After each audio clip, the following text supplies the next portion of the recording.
올더 싱글 레이디, 싱글 피플이 말하는 비혼의 세상, 비혼세. 안녕하세요. 저는 해방촌 비혼세입니다.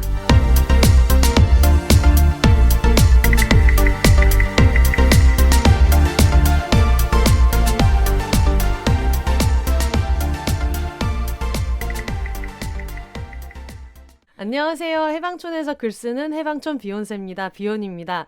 오늘은 우리만의 리듬으로 삽니다를 쓰신 신현재 작가님 모시고 얘기 나눠보겠습니다. 작가님 안녕하세요. 안녕하세요. 자기소개를 먼저 자유롭게 부탁드릴까요? 예. 자기소개를 어떻게 해야 되나 참 네. 고민을 많이 했는데요. 제일 어렵잖아요. 맞아요. 저는 일단은 본업은 방송 작가를 하고 있고요. CBS에서요. 네. 그리고 틈틈이 이제 글을 쓰고 있는, 또 이번에 우리만의 리듬으로 삽니다라는 책을 낸 작가고요. 또 하나의 타이틀이 있다면 개엄마입니다. 네. 요 개엄마 얘기를 나중에 또 뚱뚱하게 한번 나눠볼게요. 네. 지금 저희가 드리는 질문이 이 책에 대한 또 다른 소개가 될 수도 있을 것 같아요. 어쨌든 저희가 지금은 네. 책 우리만의 리듬으로 삽니다를 홍보하는 척 작가님의 얘기를 들어보는 날이잖아요. 네. 비혼세는 아무래도 비혼주의자만 듣는 게 아니라 정상결혼 바깥에 있는 되게 다양한 비혼자의 삶을 얘기하고 있는데 어떤 비혼이세요, 작가님은? 저는 저를 소개할 때 네. 어쩌다 비혼이라고 소개를 해요. 네. 그러니까 제가 지금 50대인데 제 세대 같은 경우에는 지금처럼 어떤 비혼에 대한 이야기가 막 오고 갈 때가 아니기도 했고, 그래서 당연히 저도 결혼을 할 줄 알았던 사람 중에 하나였었고 당연히 그렇게 가겠지라고 했는데 어쩌다 보니까 제가 이 비혼에 합류가 되어 있더라고요. 네. 그래서 그냥 저 스스로는 어쩌다 비혼이고 또 혼자도 살았던 비혼이고 지금은 또 엄마와 우리 엄마도 비혼은 아니었으나 지금은 싱글이시기 때문에 비혼이 되셨고 네. 그래서 싱글 2명이 살고 있는 네. 그런 가족의 형태입니다. 네. 저희가 그 전에 한번 정현진 작가님 나오시고 늘 50대, 60대 비혼 언니들을 기다리고 있었는데 저희가 이번에 출판사에서 오셔가지고 저희가 덥석 물었고요. 이 책의 부제가 80대 엄마와 50대 딸의 한 지붕 남남 생활이라고 돼 있어요. 궁금하기도 하고 해가지고 작가님한테 직접 한번 책 소개를 부탁드리면 어떻게 하실 것 같은지. 한 줄로 표현하기에는 되게 그럴 것 같고요. 네. 엄마와 딸이 동거를 하고 있지만 네. 사실은 굉장히 이게 뭔가 정서적으로도 그렇고 생활적으로 뭔가 이게 엮이거든요. 네. 이제 그러다 보면은 서로 다 독립된 존재지만 뭔가 이렇게 막 독립은 안 된 것 같고 뭔가 이렇게 묘하게 이렇게 얽혀 있는 그런 것들이 있어요. 네. 그래서 제가 엄마랑 지내면서 내가 나 스스로 좀 주체성을 잃지 않으려면 뭔가 그래도 내가 엄마를 사랑하고 서로가 서로를 잘 보살펴야 하지만 또 그런 주체성을 갖고 있어야 되겠다. 네. 각자의 생활도 있어야 되고 존중해야 되는 부분들도 있고. 그래서 그런 부분들이 잘 되고 있지는 않지만 그렇게 가기 위해서 엄마와 동거를 하고 있지만 서로의 각자의 개성과 각자의 생활을 서로 존중하면서 남남이라는 표현은 좀 그렇지만 그런 건강한 거리를 유지하면서 사는 거를 연습하고 있는 과정을 솔직하게 이야기하는 책이라고 말씀을 드리고 싶어요. 그리고 그 안에는 여러 가지 카테고리가 뭐 연결이 되어 있겠지만 50대 비혼으로서 느끼는 어떤 여러 가지 뭐 경험과 거기에서 느끼는 뭐 여러 가지 그런 감정과 성찰도 있고 옛날에는 50대 비혼이라고 그러면 엄청 구리다 막 구릴 것 같고 막 이랬는데 제가 생각하는 그때는 그랬었어요. 근데 살아보니 참 이거 괜찮구나라는 부분도 분명히 있었고 그리고 네. 비혼이 됐을 때 나이가 들어가면서 이러한 부분들은 준비를 하고 조금 생각해 봤으면 더 좋았을 걸 라고 하는 또 이렇게 후회되는 것들도 있고 그래서 조금 다른 사람들은 좀 비혼을 생각하고 계신 분들은 그런 부분들을 염두에 두고 미리 좀 준비 같은 거를 해도 좋겠다. 그래서 그런 거를 기록으로 남기면 누군가에게는 도움이 되지 않을까라고 해서 이제 그래서 쓰게 된 글이에요. 어떻게 보면 좀 엄마와 함께 사는 50대 라이프를 영업하게 된 포인트도 있는 것 같은 게 저는 보면서 계속 새 챕터에 한 번씩 정신을 바짝 차려야 된다. 엄마랑 같이 사는 이상한 결정을 하지 않도록. 맞습니다.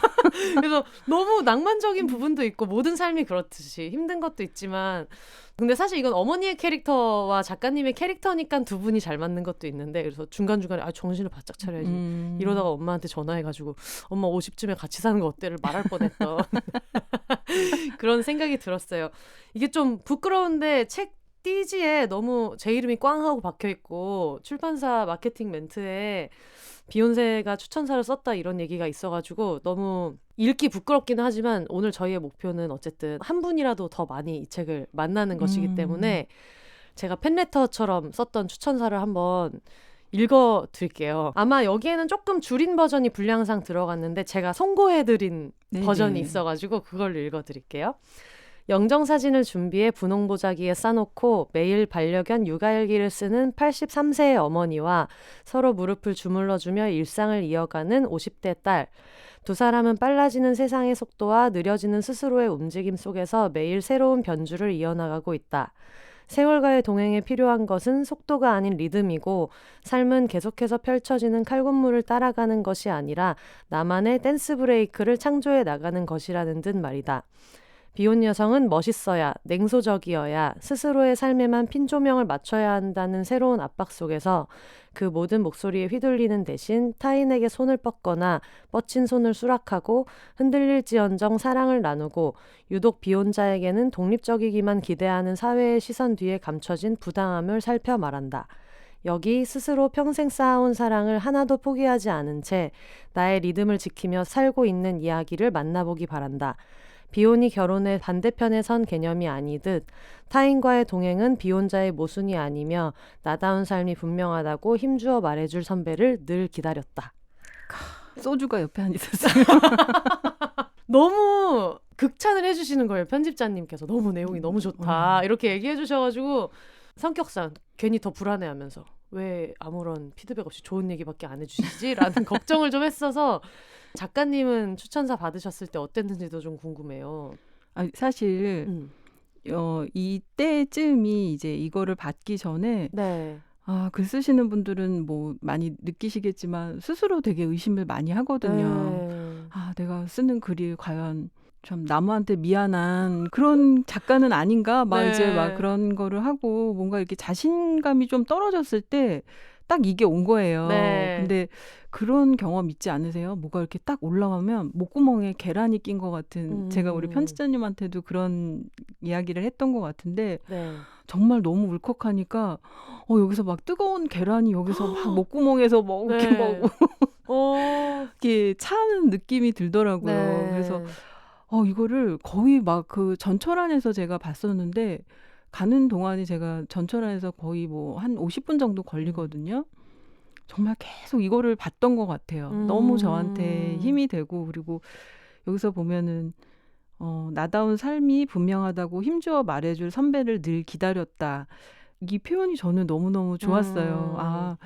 그래 나는 뭐 이렇게 그렇게 특별한 존재도 아니고 내가 막 그런 대단한 사람도 아니지만 나의 작은 이야기가 누군가는 기다렸을 이야기일 수도 있겠다라는 생각이 드니까 그게 되게 저한테 용기가 되고 엄청 격려가 되더라고요. 그래서 감사라는 표현에 제 마음이 잘 담기지는 않는 것 같아요. 그래서 너무 이거를 마음으로 읽어주신 게 저도 느껴져서 정말 감동했었어요. 너무 감사합니다.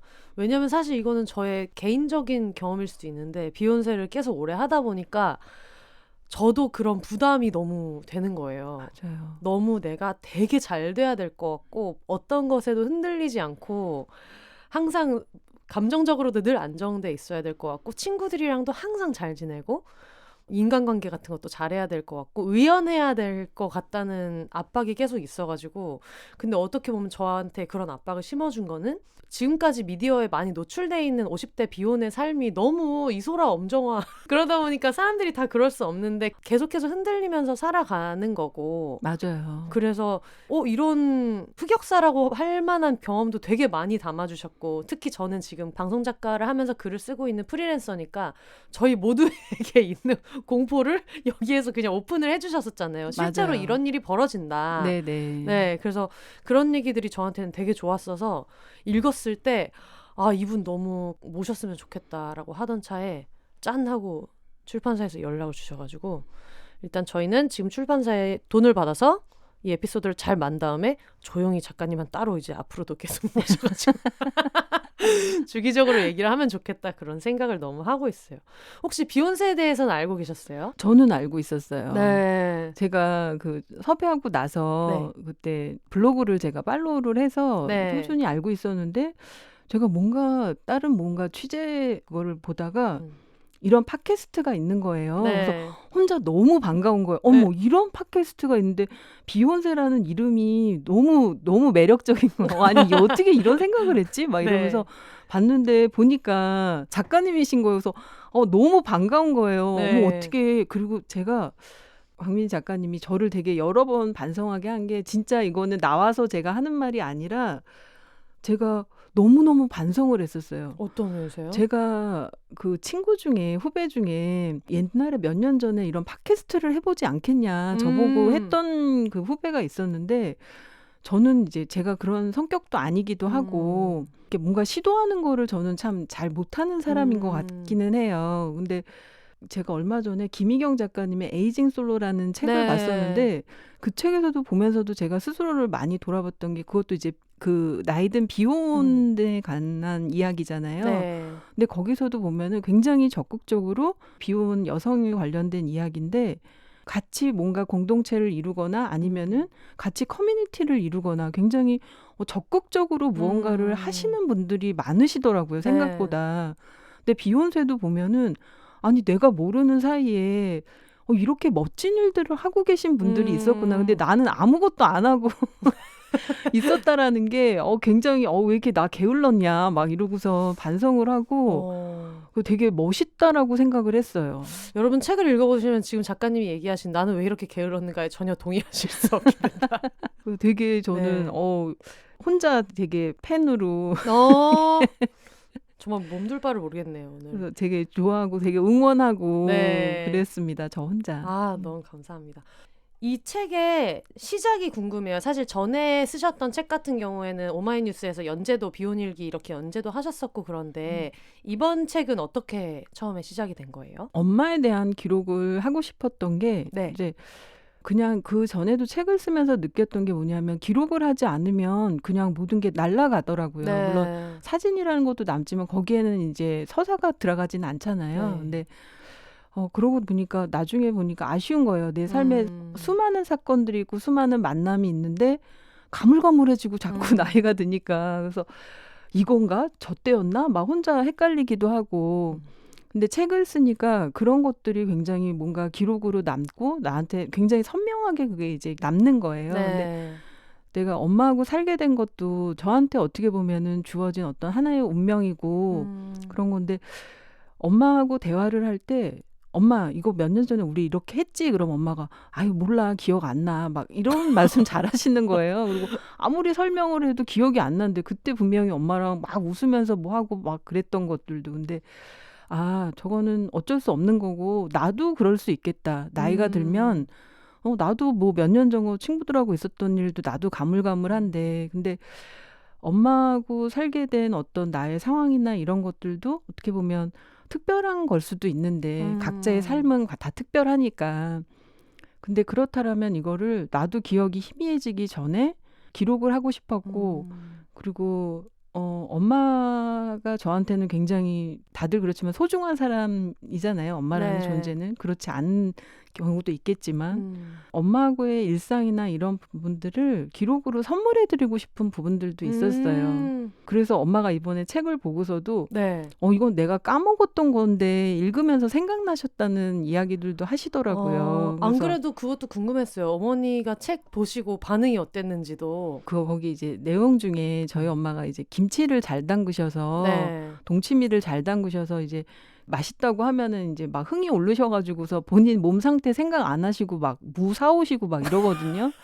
그러면 이제 감당이 안 되니까 제가 이제 그 무를 썰어드려야 될 때가 많아요. 근데 이제 맛은 있어요, 진짜. 그래서 그런 것들을 엄마가 이웃하고 나누는데 그런 걸 하시다가 이제 코로나 있고 그러니까 이제 약간 그런 거를 못 하시기도 했죠. 그러니까 까먹으신 거예요. 근데 그 이야기를 제가 이제 거기 에피소드로 넣었거든요. 그래서 엄마가 무언가 본인의 몸 상태가 그렇지 않은데도 다른 사람을 위해서 뭔가를 해주는 데서 되게 기뻐하시고, 그게 저는 그만큼 엄마가 할 수 있는 영역이 남아있는 만큼 엄마의 땅이라고 생각을 하거든요.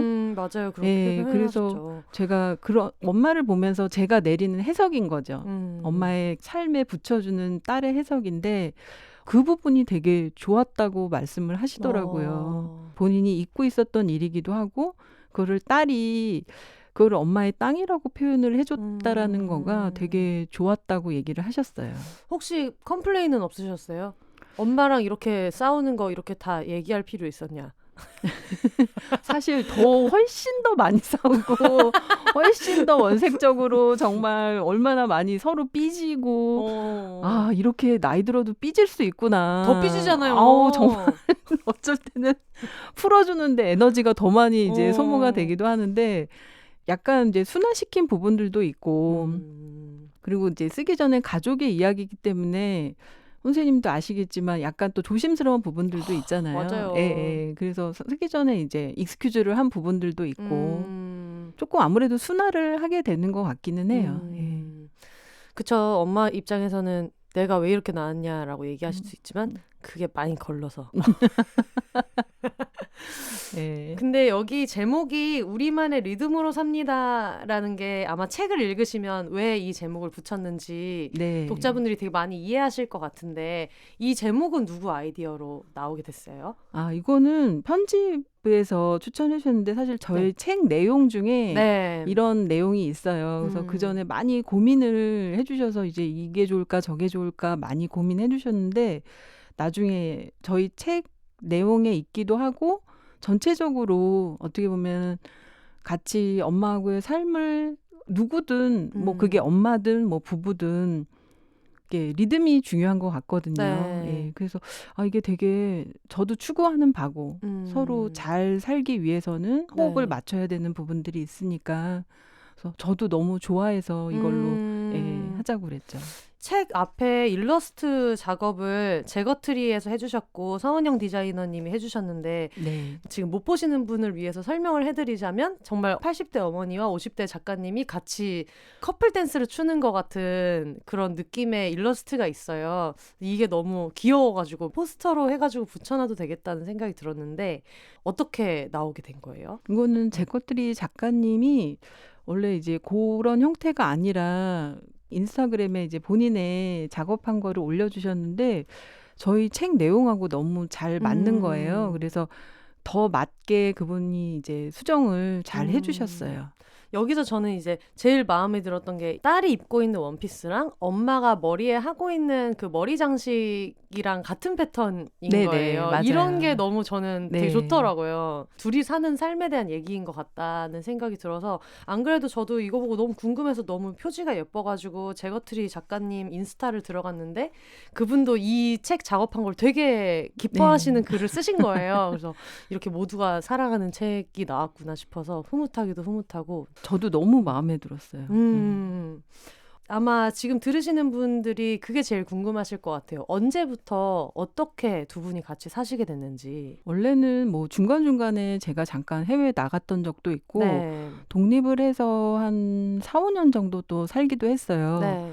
다시 합친 거는 한 5, 6년 됐나?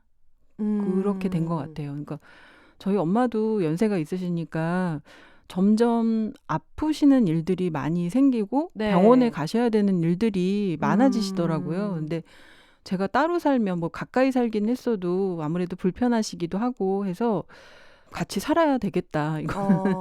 그래서 들어오게 됐죠. 엄마 집으로. 그럼 처음에 결정할 때는 고민 많이 안 하셨어요? 그렇게 선뜻 결정하기는 어려운 일이잖아요. 그때는 고민을 사실 많이 하진 않았는데 들어와서는 후회를 많이 했어요.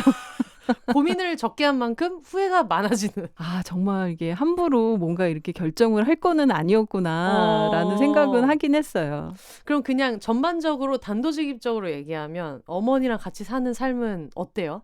좋은 점도 분명히 있어요. 그러니까 네. 저랑 엄마랑 그런 얘기를 하거든요. 우리는 서로 보살피는 존재야. 막 이제 이런 얘기 하거든요. 서로 보살펴 주는 거야. 이렇게 얘기를 해요. 네. 그러니까 저는 분명히 그런 영역도 있다라고 생각하거든요. 엄마가 저를 챙기는 부분도 있고 제가 엄마를 챙기는 부분도 있고 단점이라고 하면은 정말 저는 내향이라서 그런가 너무 혼자 있고 싶을 때가 있거든요.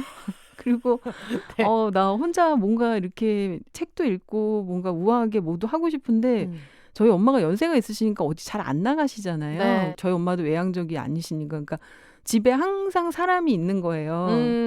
그리고 이제 항상 뭐 주기적으로 저를 부르시죠. 네. 뭔가를 시키기 위해서. 네. 그러니까 그럴 때는 정말 너무 혼자 있고 싶다 그래서 엄마가 수영 가시거나 그럴 때 잠깐씩 이제 한두 시간 혼자 있을 때 있거든요. 그럴 때는 너무 기분이 좋아가지고 나 이런 거 되게 좋아하는구나 막 이럴 때 있어요. 그러니까 또 엄마는 저를 계속적으로 어린 사람처럼 보는 게 있잖아요. 네. 아무래도 제가 그거를 막 말씀을 드리는데도 잔소리를 많이 하세요. 네. 그럴 땐 제가 가끔 이제 항의를 하죠. 엄마, 내가 50에 엄마한테 그런 말 들을 건 아니지 않아? 내가 네. 막 이제 그렇게 해도 엄마는 내가 이런 말이라도 해야지 뭐 이런 말도 안 하면 뭐 어떻게 사냐 막 이제 이러시는데 그런 거를 들을 때마다 혼자 살고 싶다, 혼자 있고 싶다 이런 생각도 해요. 저도 나이가 들면서 이제 엄마랑 점점 더 잘 맞아가는 것 같다고 느끼는 부분이 있고 미친 듯이 벌어지고 있다 느끼는 부분들이 있는데 제가 사실 제일 힘들지만 말하기가 되게 애매한 거는 밥 먹을 때 제가 뭘 먹는지를 관찰하고 코멘트를 한다는 게 너무 힘든 거예요. 엄마들 국놀인가 봐. 어떻게? 그래서 된장찌개 같은 걸 먹을 때 이렇게 먹으면 엄마가 찌개는 그렇게 먹으면 짜 그러는 거예요. 근데 찌개가 먹으면 짠 걸 모르는 사람이 없는데 저희 엄마가 그렇게 2번씩 퍼먹으면 짜다는 거예요. 그럼 난 너무 화가 나가지고 엄마 내가 좀 있으면 40인데 내가 알아서 먹을게 라고 하면은 엄마가 한숨을 쉬면서 갑자기 옆에 있는 아빠한테 당신 그거 그렇게 먹으면 짜다고 하면 아빠는 무기력하게 떠먹고 있는 모습. 우리 아빠는 곧 70이 되는데 나는 방금 내가 지금 40인데 라고 얘기했는데 옆에 있는 아빠가 무기력하게 그걸 드시고 계신 거예요. 그래서 그게 영원히 아무리 얘기를 해도 맞아요. 마지막에 타협 안 되는 부분이 그건 거예요. 맞아요. 예를 들면 어쩌다가 뭐 한 번씩 집에 가 있을 때 엄마 내 방은 내가 알아서 할 테니까 방에 뭐가 있는 걸로 스트레스 주지 마라. 근데 엄마는 그걸 되게 노력하고 있어요. 일부러 방문을 안 여는 방식으로 와. 노력하고 있는데 그 밥상머리에서 이렇게 저렇게 계속 얘기하지 않는 거는 안 되나 봐요. 그게 잘. 맞아요. 너무 힘든 거예요. 그게 약간 나이 들면 다음에는 영양제나 이런 걸로 넘어가요. 어머. 저희 엄마도 막 그냥 나는 그걸 달란 적도 없고 먹겠다고 한 적도 없는데 혼자 홈쇼핑 보고 사시고 자꾸 저한테 그걸 안 먹는다고 뭐라고 그러시는 거예요. 그래서 지금 짜게 먹는 것도 어디서 이제 TV 프로그램을 보시다가 뭐 짜게 먹고 비타민 C를 먹으면은 뭐 신장에 돌이 생긴다는 말씀 어디서 들으셨나 봐요. 근데 보통 저도 이렇게 짜게 먹는다고 생각 안 하는데 그 말에 이제 꽂히셔가지고 저도 된장찌개인가? 아니 된장찌개 아니고 뭐 딴 거 계란 후라이를 제가 해서 먹는데 소금을 치잖아요. 네. 그래서 소금도 그냥 한 꼬집해서 했더니 계란 후라이를 그냥 먹어도 되는데 막 그렇게 막 뭐에 소금을 안 쳐도 된다고 그러는데 본인이 엄마가 식사하실 때 보니까 저희 엄마는 막 된장찌개를 계속 막 그걸 드시고 계신 거예요. 내가 아니 저 소금보다 된장찌개에 더 염분이 많은 것 같은데 근데 또 그렇게 말을 하면 또 서운해하시니까 저 혼자 이제 막 그냥 삭히는데 네. 그런 엄마의 이제 음식에 대한 특히 그런 게 되게 있는 것 같아요, 진짜. 근데 이사 들어올 때 첫날부터 싸우셨다고 하셔가지고 네. 요즘은 주로 뭐 어떤 걸로 많이 싸우세요? 솔직히 요즘에는 네. 둘 다 기운이 없어서 안 싸워요. 이게 내가 느낀 게 뭐냐면 네. 이게 싸우는 것도 기운이 있을 때 싸우는구나라고 했던 게 제가 40대까지는 엄마랑 진짜 많이 싸웠던 것 같아요. 막 길 가다가도 싸우고 여행 가서도 안 싸우면 안 돼. 항상 여행 가서도 싸웠던 것 같아요. 네. 근데 50이 넘어가면서는 이제 그냥 말지 뭐 막 그냥 이렇게 되는 부분들이 많아서 네. 그냥 삐지는 수준이지 막 예전처럼 싸우거나 그러지는 않게 되더라고요. 근데 그런 게 너무 웃겼거든요. 그 TV 보거나 할 때 싫은 거 싫다고 하는 것도 어머니가 두고 보지 못하시고. 지금도 그거 갖고는 좀 싸우기는 하는구나. 되게 그게 모순적이긴 한데 엄마도 TV 보면서 자꾸 뭐 저 사람은 어떻다는 둥, 쟤는 왜 저렇다는 둥, 뭐 그런 얘기를 하세요. 네. 근데 저도 그 뭐 보다가 그런 얘기 할 수 있죠. 평을 할 수 있잖아. 네. 나도. 근데 그러면 조금 마음에 안 들면은 그렇게 부정적인 얘기를 하면은 뭐 안 된다는 둥, 그러면 뭐 될 일도 안 된다는 둥, 복이 안 들어온다는 둥. 그래서 아니 왜 본인은 막 하고 싶은 말 다 하면서 나한테는 저렇게 뭔가 자꾸 이렇게 브레이크를 거시지? 막 이런 생각도 하고. 네. 그럴 때는 이제 나도 막 엄마랑 뭔가 대화를 하고 싶어서 이렇게 얘기를 한 건데 뭔가 그렇게 딴지를 거시면 이제 흥이 깨지잖아요. 그래서 막 그런 것 때문에도 많이 싸웠던 것 같아요. 갑자기 얘기하다 보니까 내가 어머니 입장이었던 게 갑자기 생각이 나는데 연기대상 시상식을 보고 있었거든요. 근데 어떤 배우분이 나와가지고 막 소감을 얘기하는데 저희 엄마가 입이 삐뚤어졌대요. 약간 오른쪽 입꼬리만 올라간데 말을 할 때 저 사람 습관이. 그래가지고 나는 그렇구나 하고 보고 있었어요. 근데 이분은 이제 우시고 막 너무 울컥하고 그때 여우주 현상이었나? 되게 큰 상이었어서 근데 엄마가 계속 입이 삐뚤어졌네. 엄마 알았다고. 그거 그렇게 소리내서 말해야 되냐고. 그랬던 적이 있거든요. 비슷한 건 그거는 제가 좀 엄마를 제지했던 부분이긴 한데 네. 지금도 제가 배우 유해진 씨를 되게 좋아해요. 네. 그래서 막 이제 텔레비에 이제 유해진 씨가 나오고 그러면은 유해진 났다 너무 좋아 막 이렇게 하면 엄마가 하시는 말씀이 그러게 너무 좋은데 왜 장가를 안 갔을까 막 이런 얘기를 하시면 그러면 엄마 제발 엄마 딸도 안 갔어 이러면서 무슨 상관이냐며. 네, 그러니까 약간 그런 말을 할 때 참 이해되지 않는 엄마한테 그래서 저도 이제 엄마를 제지할 때가 있긴 있구나. 네. 사사건건 얘기해서 저는 엄마한테 좀 그런 얘기 한 번씩 듣거든요. 한번 그 친척들 다 와 있을 때 엄마 이건 이렇게 하면 안 되지 막 이런 식으로 얘기했더니 저희 엄마가 한숨 쉬시면서 저희 작은 엄마한테 얘가 페미모라서 불만이 많아. 그게 너무 웃긴 거예요. 그래가지고 제가 웃으면서 엄마 제사 없앤 거 누구 덕분이야? 이게 다 페미니즘 덕분인데 엄마 그렇게 얘기하면 안 된다. 와 그래도 어머님 페미도 아시고. 그러니까 페미 뭐면서 엄마 누구 덕분이야? 그렇지. 그럼 그렇게 얘기하면 안 되지. 그렇지. 하고 이제 넘어는 가시지만 항상 우리 딸은 왜 이렇게 사회에 불만이 많을까? 저희 엄마도 그러세요. 왜 아파트가 특히 한국식 아파트는 공간의 위계가 있잖아요. 네. 큰 방은 보통 뭐 부부가 쓰고 작은 방은 이제 한 초등학교, 중학교 다니는 애들이 쓰고 이제 이런 게 있는데 아무래도 외출도 작가님이 더 많으시고 대외 활동도 많이 하시면 써야 되는 아이템도 더 많으실 것 같아서 그런 경우에는 방을 어떻게 정해서 지내고 계세요? 저도 그냥 당연히 엄마가 안방을 쓴다라고 생각을 했고요. 네. 근데 사실 중간에 한 번은 제가 쓰고 있는 방이 너무 작아서 근데 저는 이제 책상 뭐 작업해야 되는 것도 있고 노트북도 필요하고 줌으로 뭔가를 할 때도 있고 그래서 공간이 조금 너무 좁다 해서 안방에다가 그 제 책상을 놓은 적이 있어요. 왜냐면 안방은 이제 크니까. 네. 근데 이제 영 그게 모양새도 안 좋은 것 같고 엄마 방에 가서 일하는 느낌이 들고 괜히 미안하기도 하고 네. 그래서 그냥 다시 그냥 제 방으로 갖고 오기는 했는데 그냥 조금 그런 부분들도 불편하기는 해요. 조금 내 공간이 네. 조금 충분하면은 좋겠다 네. 그런 생각은 하긴 하는데 익숙해져서 지금은 적응을 했어요. 저희 큰이모도 한 50대이셨을 때부터였을 것 같은데 그때부터 저희 할머니랑 두 분이 사시거든요. 그래가지고 저는 이 책 읽으면서 약간 좀 이모와 할머니의 삶을 상상해 보는 느낌도 좀 들었어요. 정말 나중에 나이가 드실수록 지금은 이제 70대시고 90이신 거예요. 그래서 지금도 두 분이 같이 사시는데 여기서 리듬이라는 얘기 들었을 때 아 진짜 그런 게 맞는 것 같다. 처음에 이모네 놀러 가면은 없었는데 점점 할머니가 이제 혼자서 일어서지 못하시게 되면서 그런 천장이랑 연결하는 봉 같은 게 생기고 그게 개수가 늘어나고 그런 걸 보면서 이제 저희도 그 두 사람의 삶이 어떻게 흘러가는지를 보잖아요.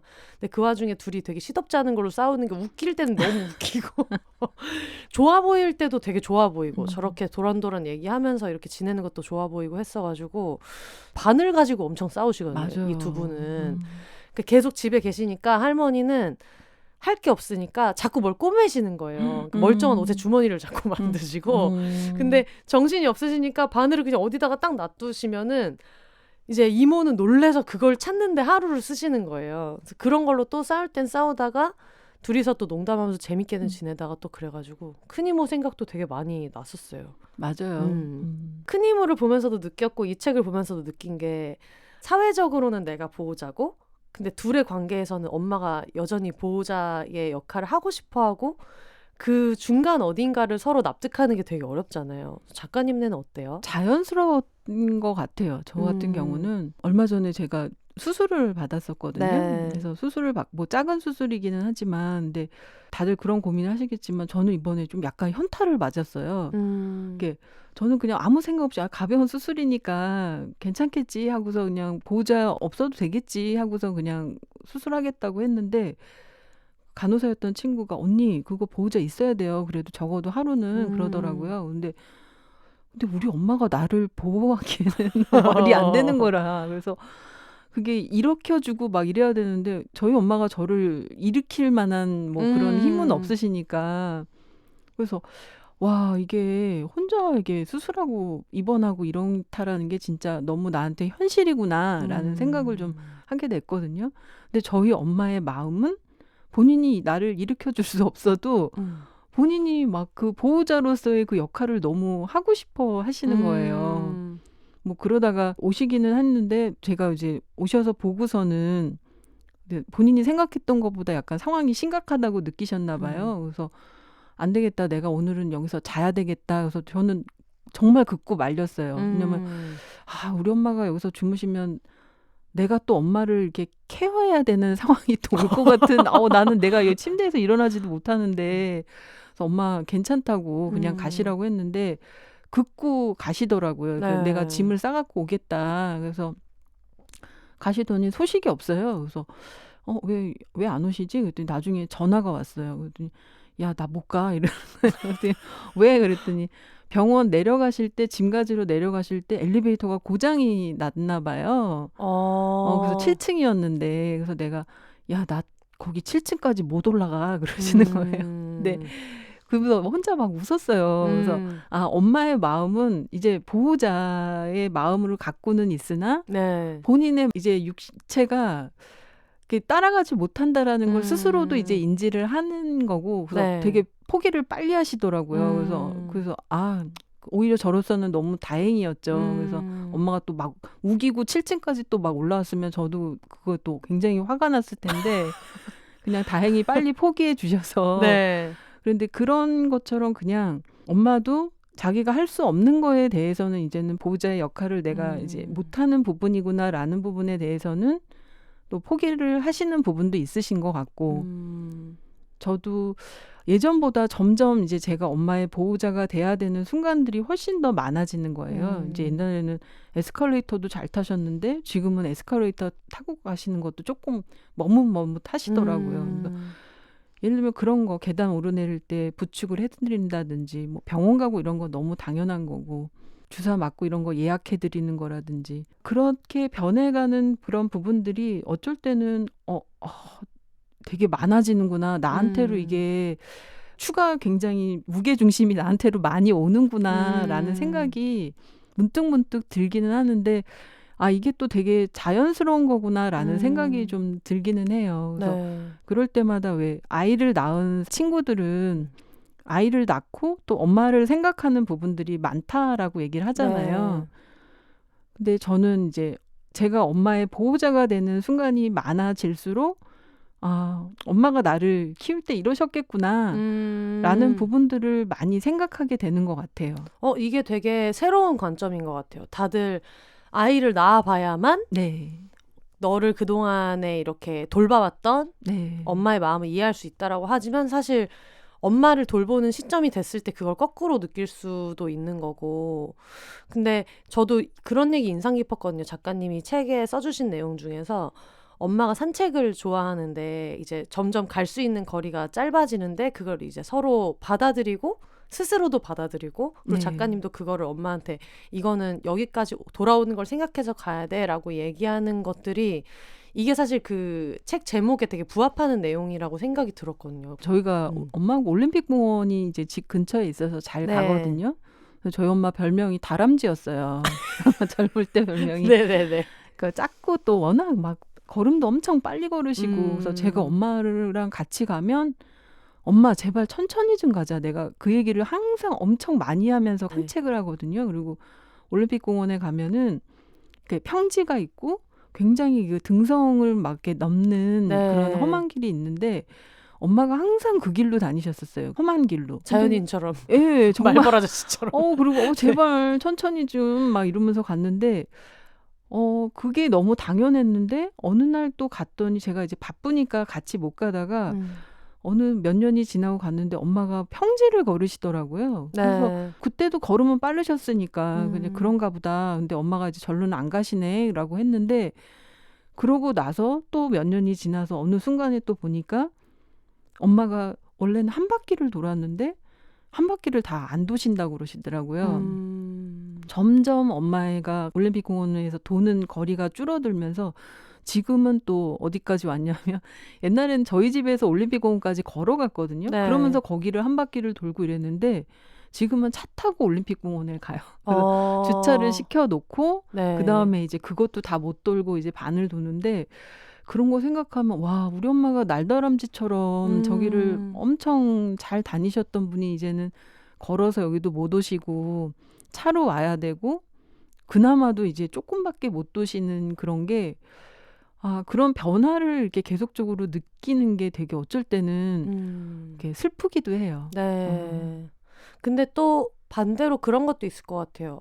노년의 삶을 어쨌든 상상할 수 있는 여지도 있고 그런 것도 생각하시게 될 것 같거든요. 노년을 상상을 했을 때 그러니까 막 즐겁진 않잖아요. 네. 특히 엄마의 몸이 제가 이제 책에도 그런 표현을 좀 썼던 것 같은데 무너지거든요. 그러니까 막 그런 부분들이 이제 제가 보고 저도 이제 나이가 드니까 그런 부분들이 있고 네. 그래서 엄마를 보면 내 미래 내가 70대가 되고 80대가 됐을 때는 어떨까라는 부분들이 굉장히 구체적으로 그려지기는 해요. 네. 그렇다면 나는 뭐를 준비해야 되지? 이런 부분들이 정신이 확 들 때가 있어요. 네.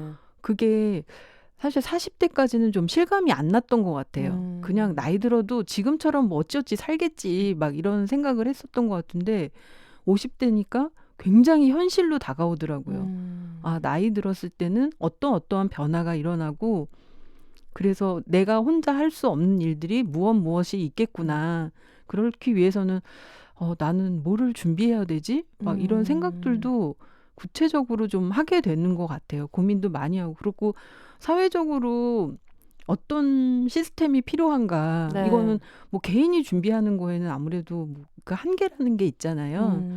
그런 부분들도 많이 생각을 하게 되는 것 같아요. 맞아요. 그래서 책에서도 인상 깊었던 게 그런 얘기 하셨잖아요. 어쨌든 내가 비혼이기 때문에 엄마를 돌보고 있어서 사실 그것도 어떤 사람들의 시선으로 봤을 때는 결국은 또 비혼 여성한테 부모에 대한 돌봄이 좀 전가되는구나라고 보는 사람들도 있을 테고 돌보는 거에 대한 어떤 뭐 제도나 이런 거에 대한 생각도 좀 더 구체적으로 많이 하시게 되셨을 것 같아요.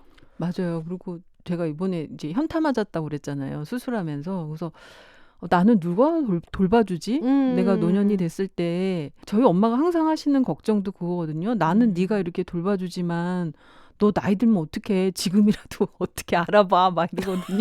알아봐. 그냥 그런 부분들을 그래서 저는 이제 책에도 썼지만 보험도 제가 현실적으로 그거는 보험은 필요하겠다라고 네. 생각이 들어서 간병보험 이런 거는 진짜 제가 꼭 들어넣어야겠다 해서 좀 들어놨고요. 그거 저 네. 처음 알았어요, 이번에 책에서. 아, 그랬구나. 간병보험의 존재를 처음 알아서 이것도 여쭤봐야지 했거든요. 제도적으로도 일단은 뭐 지금 잘 되어 있는 부분들도 있긴 하겠지만 이렇게 살펴보니까 그게 간병하는 데만도 엄청난 돈이 많이 들기는 하더라고요. 맞아요. 그래서 노년에 어찌 될지 모르고 저는 특별히 없으니까 나를 뭔가 간병을 해주고 이럴 사람이 없으니까 이거는 제가 준비를 해놔야 되겠다 해서 알아보니까 나름 괜찮은 필요한 저한테는 그래서 필요한 보험이더라고요. 그래서 그거는 이제 충분히 상담을 받고 그거를 계속 붓고 있죠. 이따 여쭤봐야 되겠네요. 상품 뭐가 좋고 이런.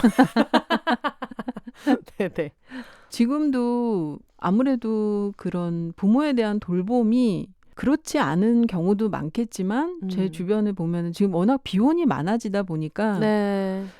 비혼인 친구들한테 그 돌봄의 그 역할이 주어지는 경우가 굉장히 있는 것 같아요. 네. 산책을 하다 보면은 한 20대인가 30대? 굉장히 젊은 친구인데 할아버지 같아요. 네. 자기의 할아버지 같아요. 그래서 할아버지 할머니 모시고 나오는 같이 이렇게 뭔가 산책하는 모습도 봤는데 그런 걸 볼 때마다 남일 같지 않아 보일 때가 있는 거예요. 요즘에 그런 기사들도 많이 나오잖아요. 그쵸, 맞아요. 젊은 친구들도 그런 돌봄에 때문에 굉장히 힘들어하는 친구들도 많다고. 그래서 비혼인 사람들이 훨씬은 아니지만 옛날보다는 훨씬 많아졌잖아요. 그리고 이들이 어느 순간에 갑자기 단체로 결혼하지 않는 한 앞으로 이제 혼자 나이 들고 이런 사람들이 많아질 텐데 지금의 그런 돌봄을 감당하는 사람들의 그런 짐을 좀 나눠지는 시스템도 필요한 것 같고 그리고 그들이 비혼인 사람들이 나이 들었을 때 좀 더 안심하고 자신의 노년을 조금 지킬 수 있는 네. 전 존엄이라고 생각하거든요. 그런 맞아요. 게 노년의 존엄을 지킬 수 있는 시스템이 조금 마련이 돼야 되지 않을까라는 네. 생각하고 그런 것들 많이 보고 있어요. 그리고 저는 좀 그런 생각도 들거든요. 언니가 이제 조카들이 있고 주변에 뭐 애 있는 친구들 볼 때도 사람들이 뭔가 아이를 사회가 다 같이 키워야 되는 것처럼 노년의 돌봄도 사회가 다 같이 해야 되는 게 마치 비혼한테만 필요한 일인 것처럼 좀 몰아가는 분위기가 있잖아요. 네. 근데 과연 그 낳은 자녀들이 실제로 돌봄을 할 것인가에 대해서도 그건 보장된 것이 당연히 아니고 맞아요. 그리고 요즘 출산을 하시는 분들은 사실 그런 마음으로 하지 않잖아요. 주변에서 네. 지금 친구들도 얘기 들어보면 그런 기대를 안 하더라고요. 그러니까요. 예. 그래서 그런 걸로 봤을 때 그리고 나중에 뭐 떨어져서 살 수도 있는 거고 그리고 환상이잖아요. 내가 이 아이를 낳았기 때문에 이 아이가 나의 돌봄을 책임져 줄 거다라는 것도 약간 너무 부풀려져 있는 환상이고 현실적이지 못하다는 생각이 들어가지고 그런 거를 볼 때도 이걸 되게 마치 비혼에게만 있는 고민인 것처럼 몰아가는 분위기가 있다는 생각도 저는 좀 들거든요. 그렇기도 하네요. 맞아요. 예. 맞아요. 근데 아까 얘기하시던 것 중에서 부모님의 몸이 늙어간다라고 느끼는 것도 있지만 작가님 스스로도 그걸 느끼는 때가 있다고 얘기하셨잖아요. 어느 순간 확 꺾이는 데가 온다. 네. 그래서 저는 지금 제가 이제 39이고 내년이 40이 되니까 좀 현실적인 얘기가 궁금하더라고요. 실제로 언제쯤 그런 걸 어떻게 느끼셨는지. 솔직하게 얘기하면은 완경기가 될 때인 것 같아요. 그러니까 그 전까지는 저희가 40대 초반만 해도 네. 밤을 이틀을 새도 그냥 일상생활을 하는 게 어렵지 않았거든요. 네. 그러니까 그 정도로 뭔가 굉장히 나 건강한 편이구나라고 했는데 약간 이제 그 완경기가 가까우면서 저는 좀 빨리 왔어요. 네. 그게 한 48, 9 그 시기에 왔는데 와 그때쯤에 내 몸이 이렇게 아플 수 있구나라는 거를 처음으로 그때 겪었던 것 같아요. 그래서 밤에 너무 몸이 아파서 잠을 못 잘 정도로 그래서 이게 이렇게 꺾이는구나. 저는 잠을 못 잔 적이 그렇게 없었거든요. 근데 이게 몸이 아파서 못 잔다라는 거를 그때 처음 겪기도 했고 그래서 몸이 무너진다라는 게 어떤 건지를 그때 겪으니까 되게 무섭더라고요. 아, 나의 젊음과 건강이 영원하지 않다라는 말이 그전에는 아무리 들어도 이게 와닿지 않았는데, 아, 이거 정말 영원하지 않구나라는 네. 거를 그때 이제 정말 체득을 했던 것 같아요. 그래서 아, 그냥 뭔가 그래도 뭔가 또 더 준비를 했어야 됐나? 내가 너무 내 건강을 믿었나? 막 그런 생각도 했었는데, 근데 저뿐만 아니라 다른 친구들도 다 한 번씩 그렇게 딱 꺾이는 시기가 오기는 하더라고요.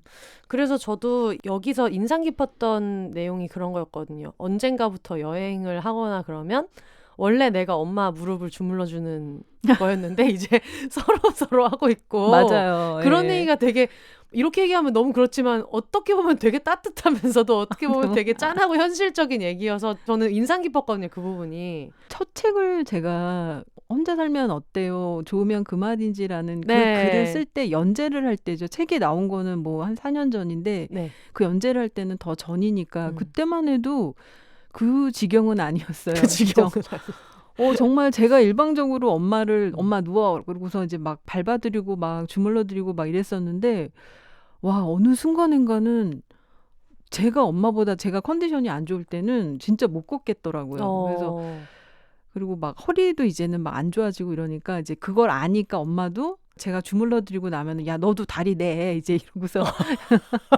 무릎 올려놓으라고 그래서 서로 이제 벤치에 앉으면 산책하다가도 엄마가 이제 벤치에 앉으면 엄마가 다리를 이제 제 무릎에 올려놓으세요. 네. 오른쪽 다리가 더 아프셔서 제가 엄마 왼쪽에 앉아가지고 그렇게 주물러드리면 엄마도 이제 너도 다리 올려 이러고서 서로 이제 벤치에 앉아서 서로 다리 올리고 주물러주고. 네, 그래요. 그러니까 그것도 변화 중에 하나네요, 진짜. 네. 제가 걸어서 한 장 속으로 썼을 때 처음 작가님이랑 이렇게 알게 된 셈인데, 제가 어디 작가님 다른 인터뷰에서 봤는지 어디서 봤는지 패키지 여행 아, 맞아요. 한 번씩 하신다고 들어가지고 네네. 저도 그때 걸어서 한 장 속으로를 그 갔다 와서 쓰고 나서 그때가 부모님이 환갑일 때였는데 특히 코로나를 기점으로 진짜 컨디션이 훅훅 떨어지시는 거예요. 맞아요. 왜냐면 이게 코로나 전처럼 사람들을 막 활발하게 많이 만나고 막 성당 모임도 나가고 그러면서 3년이 지난 거랑 집에 좀 고립돼 있으면서 3년이 지난 거랑 맞아요. 그게 좀 다르다고 느끼거든요. 그래서 저는 되게 아무렇지 않게 아, 이제 엄마 아빠랑 같이 여행 다니는 거는 어려울 수도 있겠다. 뭐 제주도 정도는 갈 수 있겠지만 이렇게 생각을 했다가 작가님 패키지 여행 다녀오신 얘기를 듣고 이거 여쭤봐야 되겠다. 저 한 번도 안 가봐서 패키지 여행을. 아, 그러셨구나. 네, 어때요? 처음에는 좀 네. 성가셨어요. 어. 그러니까 엄마가 성가신 게 아니라 네. 질문이 성가셨어요. 사람들의 질문이. 아, 그 같이 가는 사람들이- 일행에? 지금은 안 그럴 거예요. 너무 많이 바뀌어서 몇 년 사이에 되게 많이 바뀐 것 같거든요. 네. 근데 처음에 엄마랑 패키지 여행 가면은 나중에 뒤에 와서 조용히 물어보시는 분들도 있고 뭐라고요? 이혼했냐고. 아니 뭐 했으면 어떡고 아니면 어떡고. 그러니까요. 이게 우리나라 사람들 참 남한테 관심 많잖아요. 그러니까 처음에는 엄마랑 둘이 온 거에 대해서 너무 이상한 눈빛으로 많이 보고 그리고 나중에 이제 저희 오빠도 비혼이에요. 네. 오빠가 같이 이제 오빠랑 셋이서 패키지 여행을 가면은 처음에는 오빠랑 저랑 부부인 줄 알고 아무도 안 물어봐요. 근데 나중에 이제 그 가이드는 알잖아요.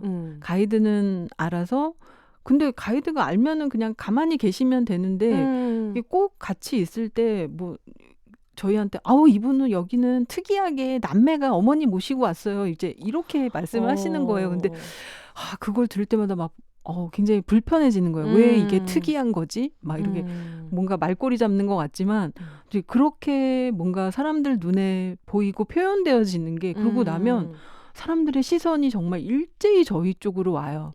그러면 또 나중에 저희 엄마한테 와서 사람들이 조금씩 물어봐요. 또 몰래 와서.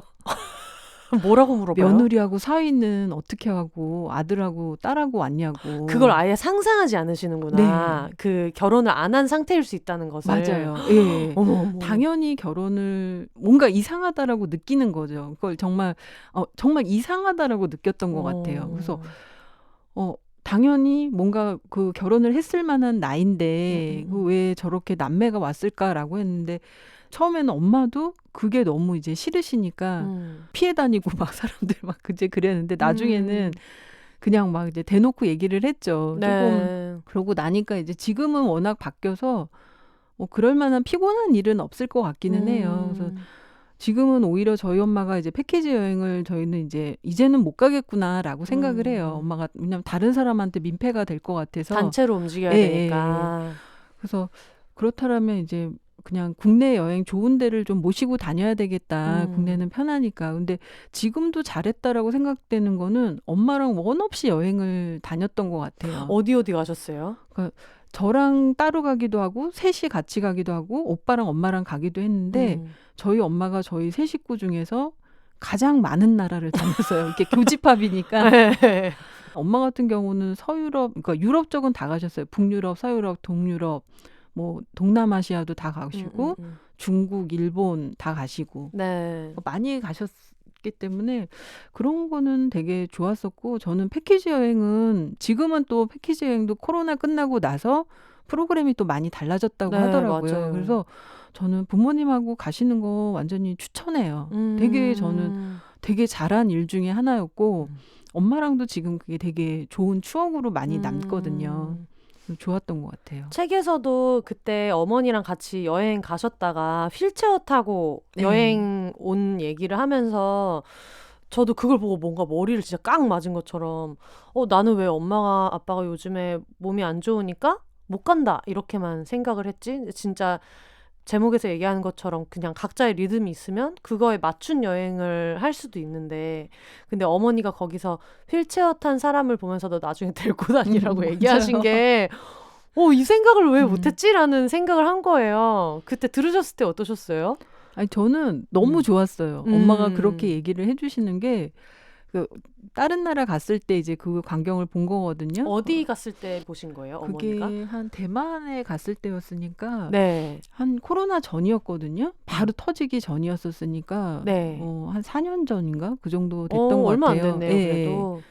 근데 엄마도 저희 엄마가 이제 워낙 여행 다니시는 거를 좋아하시니까 근데 그때 딱 정말 그러신 분을 보는데 저도 그 마음이 있었거든요. 그분을 보시면서 휠체어 타고 여행 오신 분을 보면서 나도 저러고 싶다라는 마음을 갖고 있었는데 엄마가 딱 그 말씀 하시는 거예요. 그래서 저는 엄마가 그렇게 말씀을 해주셔서 되게 좋았고 왜 좋았냐면 엄마가 자기가 좋은 걸 좋다라고 얘기하시는 게 너무 좋은 거예요. 그리고 엄마가 하고 싶은 게 있는 게 너무 좋더라고요. 네. 그러니까 그래 우리 엄마는 아직까진 그래도 뭔가 여행이라는 거를 아직도 하고 싶은 마음이 있으시구나.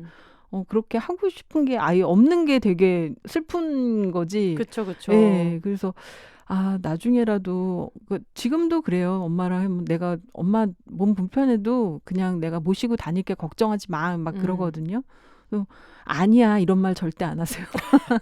어머니가 되게 싫다고 하시는 게 많으신 걸로 알고 있는데 여행에서만큼은 네. 가시는 거는 좋아하세요, 진짜. 네. 저는 여행 가서 가장 좋았던 게 엄마랑 이제 패키지 여행 끝나고 나면 호텔에 방에 있잖아요.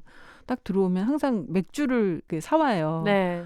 그게 어떻게 보면 하나의 의례처럼 항상 매일 밤마다 엄마랑 샤워하고 나서 그 맥주를 서로 이제 하나씩 하면서 오늘 엄마 뭐가 좋았어? 가장 좋았던 게 뭐야? 막 이제 그런 얘기를 해요. 짧게나마. 그러면 엄마가 이러이러한 건 좋았고 뭐 재밌었고 그다음에 같이 간 어떤 사람들이 있잖아요. 그래서 물론 이제 막 쓸데없는 질문을 하시는 어떤 그런 구간도 있지만 저희 엄마가 연세가 많으시니까 오신 분들이 많이 챙겨주세요 또. 그래서 어르신이라고 막 뭐 먹는 거 갖다 주시기도 하고 저희가 잠깐 화장실 간 동안에 엄마가 혹시 뭐 할까봐 그냥 같이 있어드리기도 하고 잘 계단 같은 거 내려갈 때 잘 챙겨주시고 그래서 누가 이런 거 나 챙겨줘서 너무너무 고마웠어 좋았어 막 이런 얘기도 하시고 그러니까 좀 그런 시간들도 되게 소중했던 것 같아요. 엄마랑 이제 여행을 하는 것도 좋았고 밤마다 뭔가 그런 이야기를 또 집에서는 나눌 수 없는 얘기잖아요. 그쵸. 그러니까 뭔가 엄마한테도 새로운 자극이 되는 어떤 시간이니까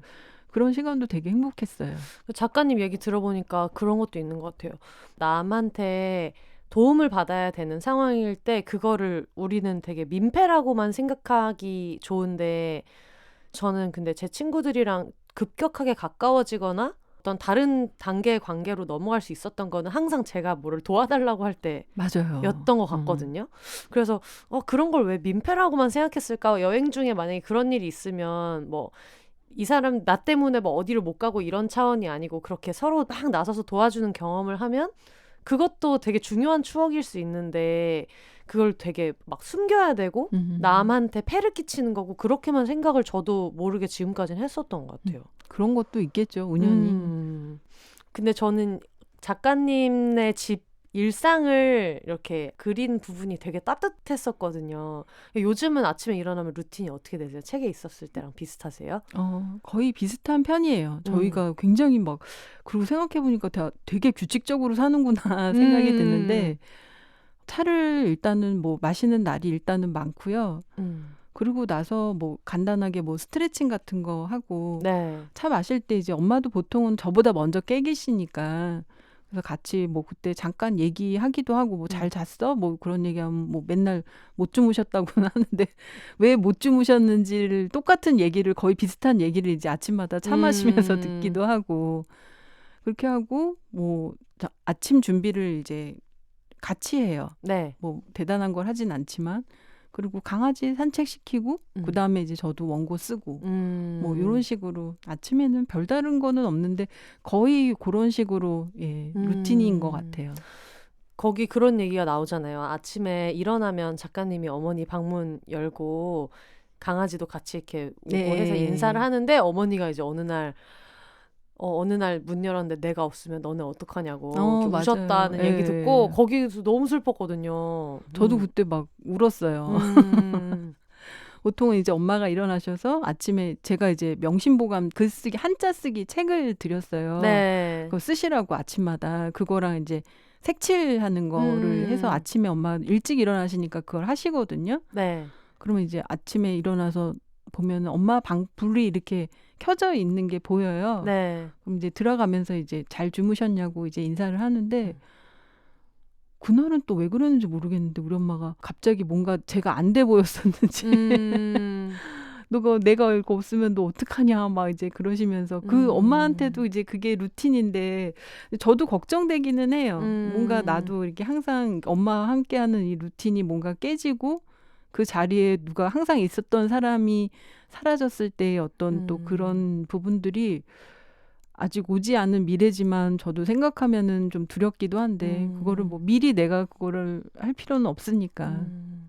여기서 책에서 어머니와의 얘기를 할 때 어머니가 죽음을 생각하는 이야기들이 되게 많잖아요. 예를 들면 뭐 어머니가 최근에 옷을 잘 안 사시는 이유도 아버지 돌아가시고 나서 옷 정리하는 게 너무 힘들었어서 언젠가부터 옷을 안 사신다는 게 너무 이렇게 생각을 할 수 있구나 그런 생각이 많이 들었거든요. 맞아요. 그러면서 어머니가 되게 이리저리 의견을 바꾸고 오락가락하는 것 중에서 이제 본인 화장을 어떻게 할 것인가 이게 너무 웃긴 거예요. 보통 다른 집은 막 우리 엄마 맨날 뭐 짬뽕 먹기로 했다가 짜장면으로 막판에 바꾸고 이런 얘기는 들었어도 언젠 수목장을 한다고 했다가 언제는 풀인다고 한다고 그것도 되게 좀 재미있었어가지고 어때요? 그게 어느 정도 나이가 된 이후부터는 그걸 좀 이렇게 자유롭게 얘기하는 분위기가 되는 것 같아요? 그것도 제가 50이 넘어서였던 것 같은데 그전에는 엄마가 게 노인들을 입에 달고 살잖아요. 나이로 죽어야지 뭐 막 이러는 거. 그러면서 밥 엄청 열심히 드시고. 그러니까 운동 영양제 챙겨주시고.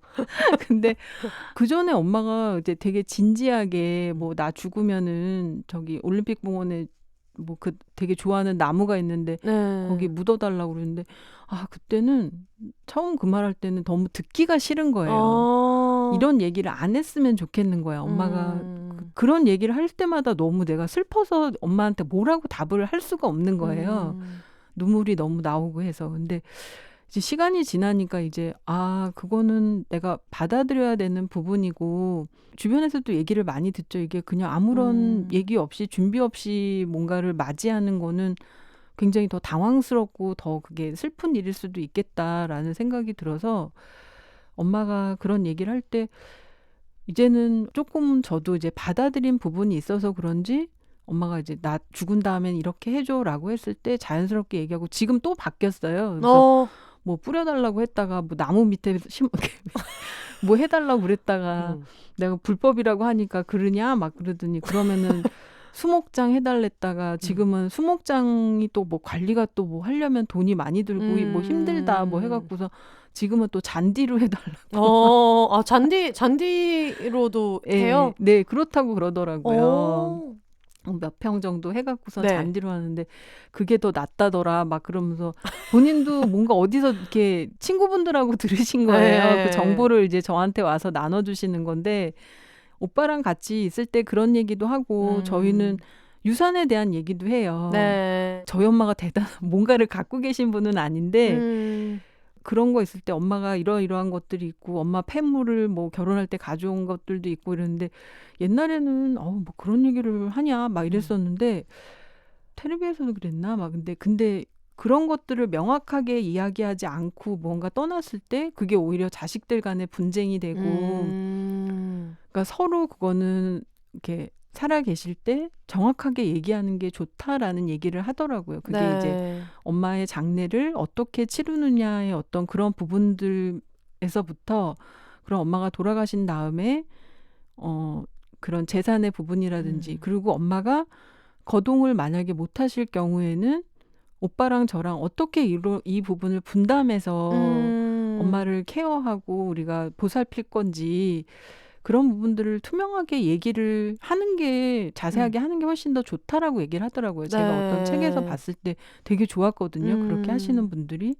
그래서 엄마랑 우리랑 셋이 앉아서 오빠랑 그런 얘기 가끔 해요. 근데 저는 그게 이렇게 하다 보니까 이제 더 이상 감정적으로 슬프지 않더라고요. 네. 그거는 뭐 객관적으로 무언가 우리가 처리해야 되는 어떤 일들이니까 그래서 엄마랑 같이 오히려 그런 부분들을 의논할 수 있다라는 게 되게 감사하고 복이구나라는 생각을 했어요. 또 엄마가 그 부분을 이런 괘씸한 것들 막 내가 죽지도 않았는데 막 이렇게 생각하시는 게 아니라 엄마도 그런 부분을 굉장히 열어놓고서 말씀을 본인도 하시는 걸 좋아하셔서 그것도 엄마한테 되게 고마운 부분 중에 하나예요. 근데 어떻게 보면 그게 정리돼 있지 않은 상태로 죽음이 너무 가까이 있다고 느낄 때 그게 더 한일 수도 있을 것 같아요. 내가 만약에 그렇게 됐을 때 어떻게 할지 얘네들은 어떻게 되는 거지? 뭐 아무것도 정리가 안 되는데 그러다가 둘이 막 머리끄댕이를 잡고 싸우면 어떡하지라든가. 네. 근데 얘기를 듣다 보니까 그것도 사실 같이 살고 있기 때문에 맞아요. 자연스럽게 얘기할 수 있지. 맞아요. 아니 무슨 막 반년에 한 번 추석에 가가지고 엄마 돌아가시고 맞아요. 하면 유산 얘기를 했으면 좋겠어라고 하긴 그렇잖아요. 그것도 같이 사는 사람들의 특권인 것 같기도 해요. 생각해 보면. 맞네요. 네.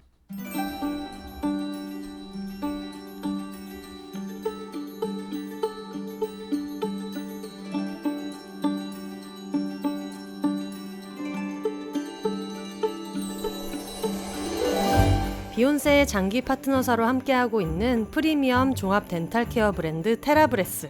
지금까지 가글로 우리들의 구강 건강을 지켜준 테라브레스가 이번에는 구취 제거 캔디를 새롭게 선보인다고 합니다.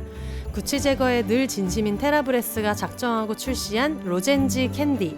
당연히 시중의 일반적인 민트향 캔디들과는 다르겠죠.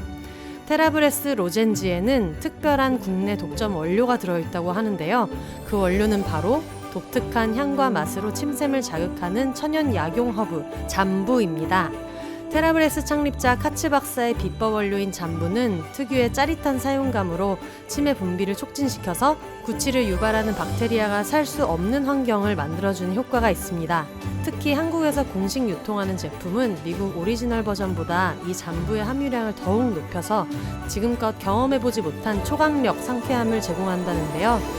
무려 3년이라는 인고의 시간을 거쳐 국내에 출시된 신개념 구취 제거 캔디 테라브레스 로젠지 캔디는 올리브영 온오프라인에서만 만나보실 수 있습니다. 잠부만의 중독성 강한 얼얼 짜릿 상쾌함이 궁금하다면 가글보다 간편하게 딱 한 알로 구취를 뿌리 뽑고 싶다면 테라브레스 로젠지 캔디 지금 바로 올리브영에서 구매하세요.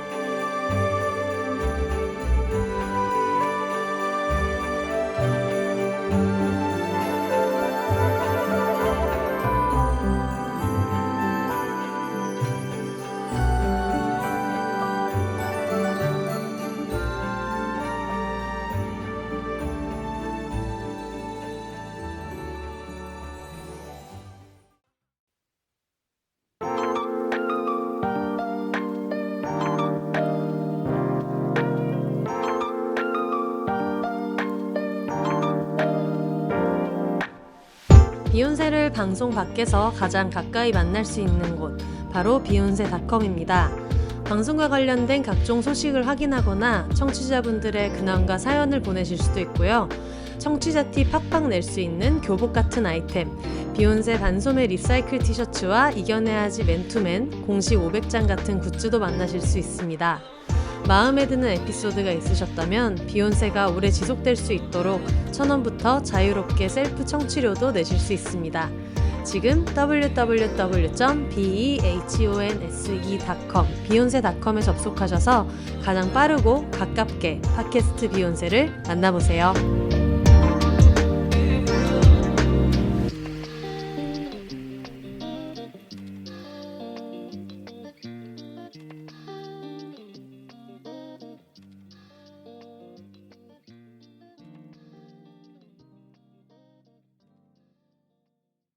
지금까지 어머니 얘기를 좀 많이 했지만 그냥 작가님의 50대 비혼 라이프를 봤을 때 되게 많이 특히 20, 30대 나는 비혼이야 라고 하는 사람들한테 겁주는 게 그런 거잖아요. 너 50대 되면은 얼마나 친구도 없고 불행하고 인생에 낙도 없고 다 뭐 시집장가 가가지고 있는데 네가 뭐 문화생활이나 할 수 있을 것 같냐 막 이런 식으로 굉장히 좀 겁을 주는 사람들이 있는데 어떤 부분은 현실일 거고 어떤 부분은 또 겪어보니까 다른 게 있을 것 같아서 어때요? 제가 아까 첫 부분에도 잠깐 그런 말씀을 드렸는데 네.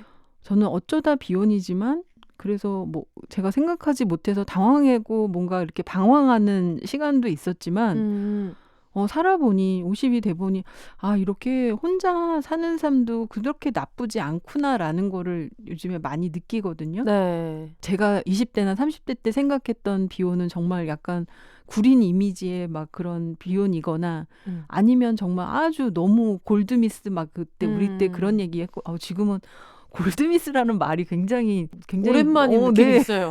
막 되게 많이 썼었는데 지금 아예 그 단어가 없어진 것 같은데 뭐 그랬었던 게 있었는데 지금은 워낙에 많이 깨지기도 했고 근데 저는 지금으로서는 저의 그 비혼으로서의 삶이 만족스럽기는 해요. 네. 예, 그리고 뭐 예전에 두려워했던 것들 아까 말씀하신 것처럼 뭐 제가 책에도 그런 내용을 썼는데 어르신들은 너는 나중에 개밥에 도토리 된다. 결혼 안 하면. 네. 그러니까 그랬던 뭔가 사회 분위기가 있었는데 저는 개밥에 도토리가 되지 않았거든요. 전혀 저 스스로도 그렇게 생각하지 않고 주체적으로 혼자의 삶을 굉장히 잘 살고 있으니까. 그래서 지금은 또 여러 가지 뭐 내가 하고 싶은 것도 할 수도 있고 그리고 친구들도 예전에는 그랬던 것 같아요. 결혼을 하고 제 친구들이 거의 29에 많이 결혼을 했거든요. 와, 빨리 했네요. 그때는 정말 그리고 29대 안 하면 큰일 나는 줄 알았어요. 저도 그때 제가 그 종교가 기독교 때 네. 정말 그때 막 금식기도 하고 그랬어요. 친구들이 너무 갑자기 애들이 막 결혼을 하니까 나만 너무 안 가니까 소외감 느끼고 뒤처지는 것 같고 해서 되게 큰일 나는 줄 알고 그때 그랬었는데 그랬던 친구들이 아이 낳고 그러니까 솔직히 말하면 멀어지기는 했던 것 같아요. 아이들이 육아에 올인을 하니까. 근데 저는 웃으실 수 있지만 이찬원의 시절이란 인연이란 노래가 있거든요. 네. 그래서 맨 처음에 그 제목을 들었을 때 시절 인연이 뭔가 막 그랬는데 나중에 뜻을 알고 보니까 그 말이 맞다라는 생각이 드는 거예요. 네. 그 시기에 맞는 친구들이 인연이 꼭 있더라고요. 그 20대 때 물론 만났던 친구들 지금도 만나는 친구들이 있지만 인연이 끊어진 친구들도 있거든요. 그래서 예전에는 왜 이렇게 다들 뭐 인연도 끊어지고 해서 속상하고 뭔가 후에 내가 뭘 잘못했나 왜 뭔가 결혼 안 해서 내가 이렇게 친구들하고 달라졌나 막 이런 생각도 했는데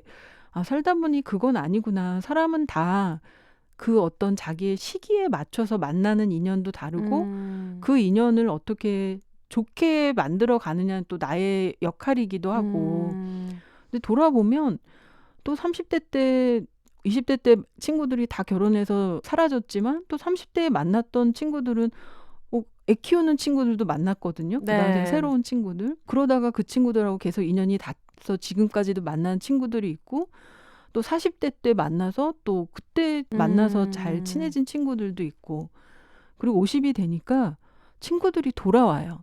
그 얘기를 네. 비욘세 나왔던 정현진 통역사님이 이제 처음으로 나왔던 50대 비혼 게스트였는데 똑같이 얘기하셨어요. 사실상 맞아요. 비혼 상태가 되어서 돌아온다. 그러니까 사실상 비혼이라는 게 애들도 잘 있고 맞아요. 남편이랑 잘 지내지만 자기 시간을 그만큼 많이 쓸 수 맞아요. 있고. 네. 그래서 정말 신기했던 게 연락이 끊겼던 친구도 다시 연락이 와서 지금 막 거의 만나서 막 한 달에 한 번 만나서 수다 떨고 막 이러거든요. 네. 그러니까 그래서 아우 너 그때는 뭐 애 키운다고 그러더니 뭐 지금 연락하냐 막 이렇지 않잖아요. 또 맞아요. 저희가 맞아. 그냥 또 지금 만나면 예전에는 또 만났을 때는 애들이 아이들 얘기하고 뭐 시부모님 얘기하고 막 이러니까 아 맨날 내가 볼 때는 다 똑같은 얘긴데 막 서로 막 그런 얘기를 하다 보니까 거리감도 생기고 그랬는데 지금 만나면 정말 사실상 비혼이라는 말이 맞는 게 네. 얘기하는 게 이제는 주제가 비슷해요. 그러니까 이제 예전만큼 이질감을 느끼지도 않고 그냥 똑같이 나이 들고 있는 예전에 그냥 그 1대1 얘와 나와의 그 누구도 끼지 않은 네. 그런 대화가 이제는 되고 그렇게 만나지기도 하는 것 같더라고요. 그래서 이게 돌고 도는구나 인연이라는 게. 그래서 친구들은 50 되면 다 돌아오니까 여러분. 혹시 멀어진 애들 있다고 하더라도 네. 돌아올 애들은 돌아온다. 맞아요. 돌아올 애들은. 진짜 그렇더라고요. 서로 마음이 맞으면 진짜 맞아. 그렇게 되는 것 같아요. 그리고 저도 그 방송작가 아카데미를 저는 다녔거든요. 작가님 어떻게 시작하셨는지 모르지만 저는 아카데미를 다녔는데 그 당시에 막 동기가 몇십 명이 있었는데 제가 되게 인연이 어떻게 닿아서 아카데미 있는 동기들 중에 취업을 일찍 한 거예요. 그래서 그 친구들이랑 막 친하게 지낼 수 있는 시간들이 별로 없었어요. 그래서 단톡방 안에는 있기는 하지만 뭔가 그냥 둘이 1대1로 밥을 먹어본 적 없는 친구들도 되게 많고 그랬었는데 얼마 전에 이제 그래도 인스타그램을 아무리 사람들이 막 인생의 낭비라고 하지만 이게 어떤 의미에서는 되게 좋다고 느꼈던 게 저도 이제 작가 13년 차 정도 됐는데 막내 때도 밥 한 번 안 먹어봤던 친구들이 어느 날 갑자기 유기견을 입양을 했다거나 아니면 뭐 배구에 입덕을 해서 배구장 사진이 올라왔다거나 하면은 서로 1대1로 대화 한 번 안 해봤는데 괜히 한 번 DM 보내가지고 맞아요. 애기 어디서 데려왔어? 뭐 임시보호했어? 뭐 했어? 막 이런 것도 물어보거나 아니면 너 배구장 다니니? 어디 팬이니? 이런 얘기를 하면서 그냥 그렇게도 만나게 되는 거예요. 맞아요. 네, 근데 꼭 어릴 때는 왜 내가 일주일에 한 번씩 이 친구랑 밥을 먹었으면 그 일주일에 한 번씩 밥 먹는 존재가 꼭 나여야만 이게 의미 있는 것 같고 맞아요. 근데 그러다가 얘가 뭐 결혼을 하거나 다른 어떤 뭐 유학을 가거나 해서 다른 집단이 생겨서 다른 친구들이랑 있는 게 인스타에 많이 올라오면은 우리는 예전 같지 않다 이렇게 생각을 했었던 것 같은데 갈수록 그렇지가 않은 거예요. 그래서 얘기하시는 게 진짜 그게 맞는 것 같아요. 맞아요. 너무 공감해요. 맞아요. 그랬던 것 같아요. 네. 강아지 얘기가 나오니까 또 저희 밝힘 씨 이야기를 하지 않을 수 없는데 어머니가 육아일기를 쓰는 이야기가 들어가 있잖아요. 네, 그 얘기 좀 해주세요. 너무 좀 신기했어가지고. 아니 저도 엄마가 그걸 쓰시는지 몰랐어요. 밝힘이 데려오고 나서 얘가 이제 꼬맹이 때인데 엄마가 뭐를 쓰시는지 몰랐는데 나중에 보니까 뭘 쓰시고 계신 거예요. 그래서 뭐야 막 그랬더니 밝힘이 데려오고 나서 하루하루 그냥 기록했다고. 근데 애가 너무 이쁘니까 이제 그거를 쓰셨나 봐요. 근데 그걸 보면서 보는데 너무 웃긴 거예요. 너무 재밌는 거예요. 내용이 어떤 건지 소개해 주세요. 별거는 없는데 오늘은 뭐 밝힘이가 삼촌이 와서 뭐 많이 점프를 했다. 뭐 해서 어떤 날은 얘가 토를 했다.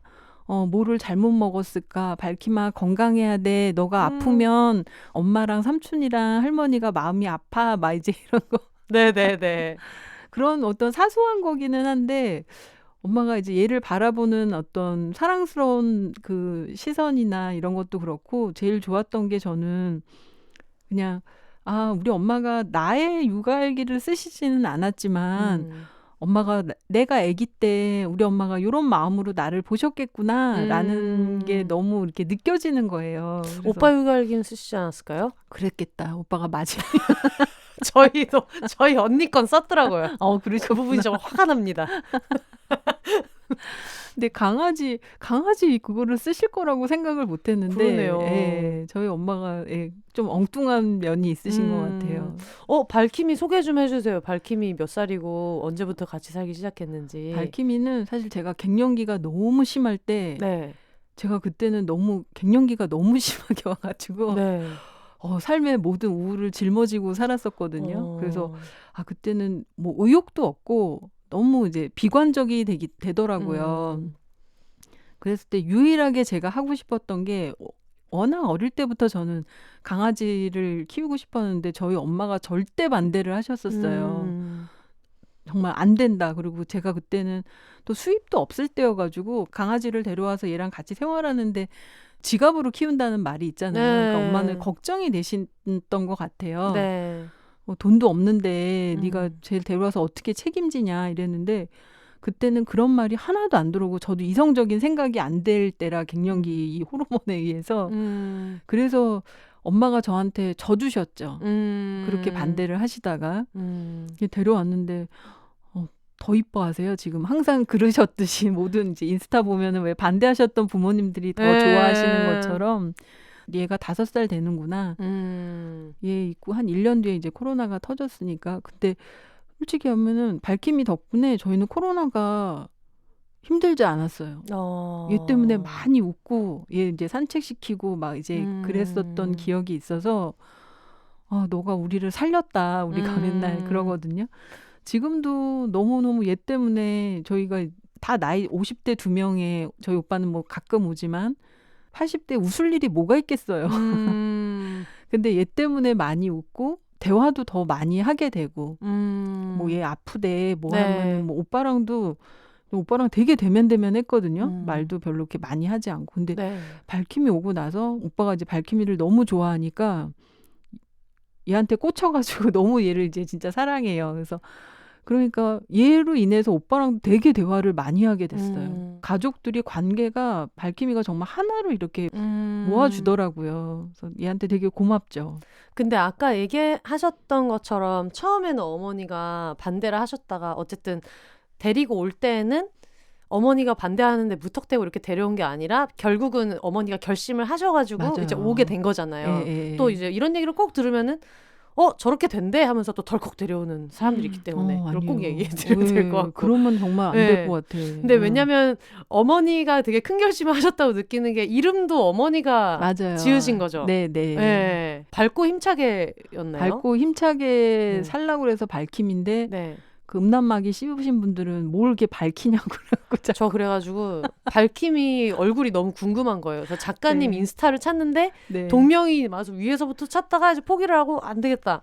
해시태그 발킴이를 했다가 막 이상한 자료도 되게 많이 나오고. 진짜요? 네, 뭐 이렇게 뭐 거유 발킴 뭐 이런 게 있어. 가슴 발킴 이런 게 있어가지고. 우리 발킴이 미안하네. 정말 썩었다라고 생각하면서. 근데 혹시 발킴이가 하얀 맞아요. 애예요? 말티즈. 혹시 몇 년 전에 친하게 지내던 친구 중에 패키니즈 만두 뭐 이런 친구들도 있나요? 동네 친구였어요. 네, 그래서 만두 인스타그램에 발킴이가 나와가지고 얘인가? 라고 생각하면서 맞아요. 강아지 발킴이는 얘밖에 없는데 이 손뭉치인가 봐 하면서 너무 귀엽다 하면서 봤었거든요. 상상도 못했다. 네. 근데 진짜 너무 귀엽더라고요. 보니까. 사랑둥이에요. 유기견 이런데 저는 정말 몰랐거든요. 그 세상을. 근데 이제 얘가 너무 사랑스러우니까 강아지 세상에 대해서 궁금해지잖아요. 그 존재가 너무 사랑하면은 그와 관련된 세상이 되게 궁금해지잖아요.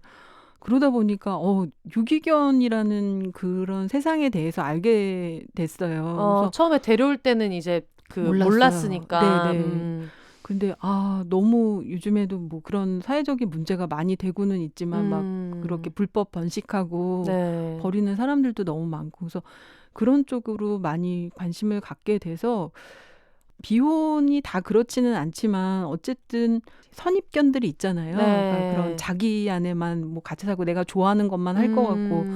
근데 발킴이가 어떻게 보면은 저도 그럴 수 있는 어떤 소지가 있었던 사람인데 거기서 좀 더 넓은 세상을 도움이 필요한 존재들이 이런 세상이 있어라고 발킴이가 보게 해준 것 같아서 그런 부분도 되게 고마워요.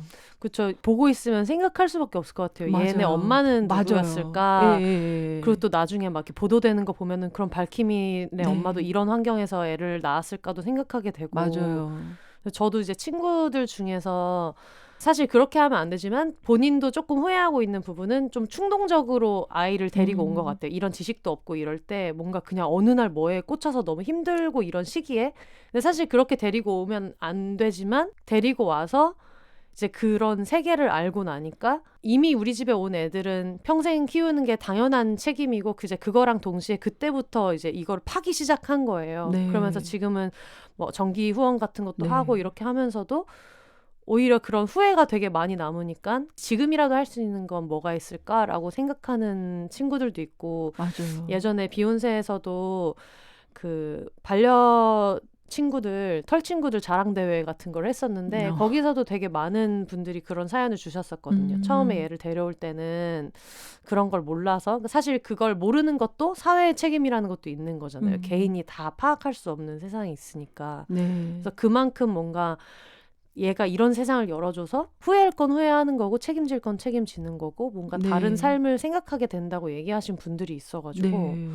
정말 동물 친구들은 대단한 것 같아요. 맞아요. 정말 바꿔주는 것 같고 그런 생각 들었어요. 저는 아이를 키워본 적이 없잖아요. 네. 집에서 엄마를 돌보면서 엄마의 그런 마음을 배우기도 하지만 또 발키미를 같이 생활하게 되면서 어떤 한 존재에 대해서 책임진다라는 게 또 뭘까 그런 생각도 하고 또 유기견 친구들이나 이런 친구들을 보면서도 저는 데모 같은 거를 좀 하거든요. 아, 그러니까 저희 네네네. 집에 발키미 때문에 가족들의 목이 있어서 뭐라 해야 되지 그거 네. 임시보호를 하고는 싶은데 지금 못하는 상황이라. 그리고 또 발키미한테 스트레스가 될 네. 수도 있어요. 걔들마다 성향이 다르니까 맞아요. 괜찮은 예. 친구들도 있는데. 그래서 그런 데모를 하는데 근데 데모는 하지만 입양 갈 수 있을까?라고 했던 친구들도 정말 다 입양을 가는 거예요. 맞아. 아, 그럴 때마다 아, 세상은 참 그래도 이런 세상과 이런 사람들이 있구나라는 거를 보면서 놀랍기도 하고 맞아. 배우기도 하고 많이 그런 세상을 되게 확장시켜 주는 것 같아요. 얘로 인해서 제가 볼 수 있는 세상이. 혹시 데모라는 개념을 모르시는 분도 계실 수 있으니까 데모가 뭐 그런 거죠. 어떤 아이를 구조를 하거나 했을 때 임시보호로 도움을 주시는 분들도 있고 뭐 입양을 보내는 분들도 있는데 어쨌든 이 친구가 입양 갈 때까지는 어느 정도의 비용이 계속 들고 접종도 해야 되고 할 때 이 아이한테 드는 돈을 이제 책임지고 달달이 얼마씩 같이 후원해 주시는 분들을 데모님이라고 하는데 맞아요. 아마 이런 것도 이런 정보도 기다렸던 분들도 계실 것 같아요. 맞아요. 임시보호 하고 싶은데 너무 집 비우는 시간이 많다거나 현실적으로 못하는 경우에는 그럼 나는 할 수 있는 게 없나라고 생각하시는데 그렇게도 도움 줄 수 있는 것도 있다는 네. 거를 또 발키미 덕분에 들으시는 분들이 해주시면 좋을 것 같아요. 많이. 진짜 예. 발키미 얘기를 하면서 제일 공감 갔던 부분들이 있는데 그 행복에 대해서 얘기한 부분이 있잖아요. 몸이 너무 안 좋고 집에 막 터덜터덜 돌아오는데 발키미가 와 있을 때 네. 그때 얘기 좀 자세히 해주세요. 제가 그때가 상황적으로는 사실 되게 안 좋을 때였거든요. 네. 방송국에서도 방송국 일이 없어질 때였고 없을 때였나 뭐 주말 프로그램만 할 때였나 근데 제가 이제 프랜차이즈 그 햄버거 집에서 알바를 할 때였어요. 네. 근데 그때가 몸이 너무 힘들더라고요, 진짜. 그리고 그 책에 더 자세히 나와 있긴 하지만 안 하던 일이고 그 음료 담당을 했었는데 계속적으로 뭔가 허리를 구부리면서 이제 음료를 해야 되는데 제가 허리가 안 좋은 상태여서 음료를 마침 담당을 시켜가지고 하는데 와, 그때는 발을 땅에 닿는 것도 이렇게 아팠었어요. 너무 이제 허리에서 오는 그 통증이 발바닥으로 가더라고요. 네. 그래서 너무 그때 몸이 힘들 때였는데 집에 이제 막 약간 뭐 쩔뚝쩔뚝거리면서 가고 있는데 엄마랑 발키미가 정말 우리 집 아파트 현관 그 정문 앞에서 저를 이렇게 보고 기다리고 있는 거예요. 근데 정말 제가 너무너무 지금도 선명하게 기억이 나는데 행복 호르몬이 막 용암처럼 분출이 되는 느낌인 거예요. 옥시토신 대박. 제가 스스로 근데 정말 너무 행복해서 눈물이 나올 것 같은 거예요. 근데 제가 스스로도 근데 이게 왜 행복하지? 왜냐면 행복할 게 아무것도 뭔가 나한테 지금 상황적으로나 그리고 그냥 저게 나를 마중 나온 건데 왜 이렇게까지 벅차게 행복하지라는 생각이 들 정도로 너무 행복한 거예요. 지금도 그냥 뭐가 그렇게 행복했어라고 하면은 사람들은 이해하지 못할 거예요, 아마. 근데 그냥 그 순간에 제가 지금도 뭔가 뚜렷하게 설명은 안 되는데 내가 너무 사랑하는 존재가 나를 향해서 저렇게 엄마도 물론 나를 가장 사랑해주는 네. 사람이고 발키미가 나를 보자마자 막 나한테 올라고 막 엄마가 이제 목줄을 잡고 있는데 그러는데 네. 그 순간에 나를 이렇게 좋아해주고 환영해주고 뭔가 나를 기다려주는 그리고 내가 너무 힘들게 지금 뭔가 일을 하고 상황적으로 나는 지금 굉장히 초라하고 안 풀리는 상황이지만 누군가 나를 저렇게 좋아해주고 뭔가 이렇다라는 환영받는 존재라는 게 네. 되게 좋았던 것 같기도 해요. 무조건적으로 나라는 존재와 상관없이 내가 뭔가를 어떤 대단한 사람이건 아니건 간에 나를 저렇게 좋아해주는 누군가가 있다라는 사실 자체가 저한테는 그때 되게 행복했던 것 같아요. 저도 얼마 전에 되게 늦게까지 막 편집이랑 제가 털어야 되는 대본이 뭐가 겹쳐서 잠도 되게 못 자고 막 컨디션도 되게 안 좋고 근데 저랑 정원이는 지금 팀에서 배려를 해주셔가지고 출근을 같이 하거든요. 아예 제작사로. 너무 좋다. 네, 그래서 다들 너무 정원이 귀여워해 주시고 해가지고 이제 같이 출근하고 근데 너무 졸리고 막 거의 막 까무러칠 것 같이 이렇게 해놓고 회의를 마치고 집에 이제 돌아가는데 너무 피곤하니까 정말 동태눈깔이 돼가지고 애기 줄을 잡고 주차장까지 일부러 또 주차장도 산책하는 거리가 어느 정도 있어야 되니까 좀 먼 데다가 대놓는단 말이에요. 그래서 막 이렇게 가는데 그냥 얘 팔랑팔랑하는 뒤통수를 이렇게 보고 있는데 갑자기 미친 사람처럼 웃음이 나는 거예요. 맞아요. 뭔지 알 것 네, 같아요. 콧구멍이 커지면서 웃음이 나면서 막 갑자기 생각이 안 나고 이 전까지 너무 고생했던 게 생각이 안 나고 그게 뭔가 너무 행복해 이런 느낌보다는 됐다. 이만하면 됐다. 이런 생각이 확 피어나는 거예요. 그것도 되게 좋고 항상 저도 친구들이랑 그런 얘기를 하거든요. 사실 그런 환상이 위험하다고 생각은 해요. 뭐 강아지가 오면 걔네가 무조건 사랑 줘서 행복하다. 근데 그렇게 단순하게 얘기하는 것보다는 작가님 얘기하신 대로 특히 제가 느낄 때는 저도 글을 다루고 말을 다루는 사람이니까 계속 그걸 좀 잘 증명해야 된다는 압박이 있잖아요. 지금 저랑 작가님도 마이크 사이에 두고 앉아서 작가님은 그래도 내가 라디오 작가니까 말을 더 잘 해야 되지 않을까라는 부담이 또 있으실 거고 또 출판사에서 마련해 줬으니까 잘 말해야 된다는 생각이 있고 저도 이제 그런 압박이 늘 있는데 내가 언어적인 걸로 뭔가 성과를 내지 않아도 나를 있는 그대로 받아주는 존재가 있다는 게 저는 그거에 기대해서 지낼 때가 많다는 생각을 요즘에 하거든요. 맞아요. 또 프리랜서니까 뭐 난 되게 열심히 해가지고 대본 써갔는데 막 아무도 안 웃고 다 되게 재미없는데 이렇게 하면 이게 잘못됐구나 내가 판단을 잘못했구나 이렇게 느낄 때가 있는데 강아지들은 이제 그런 언어적인 판단을 하지 않으니까 맞아요. 그러니까 뭔가 이것만 진짜인 것 같은 거예요. 사람이랑 얘기를 말로 하면서 난 널 너무 좋아해. 넌 좋은 사람이야. 이렇게 얘기하는 것보다 우리는 언어가 없는데도 뭔가를 교감하고 있다는 게 이것만 진짜고 나머지가 다 맞아요. 가짜인 것 같을 때가 있는 거예요. 사람 싫다 이러면서. 그래서 작가님이 책 속에서 뭐 열심히 살아서 도착한 곳이 고작 여기여도 나는 여기가 되게 행복하다고 얘기했을 때 너무 공감이 많이 됐어요.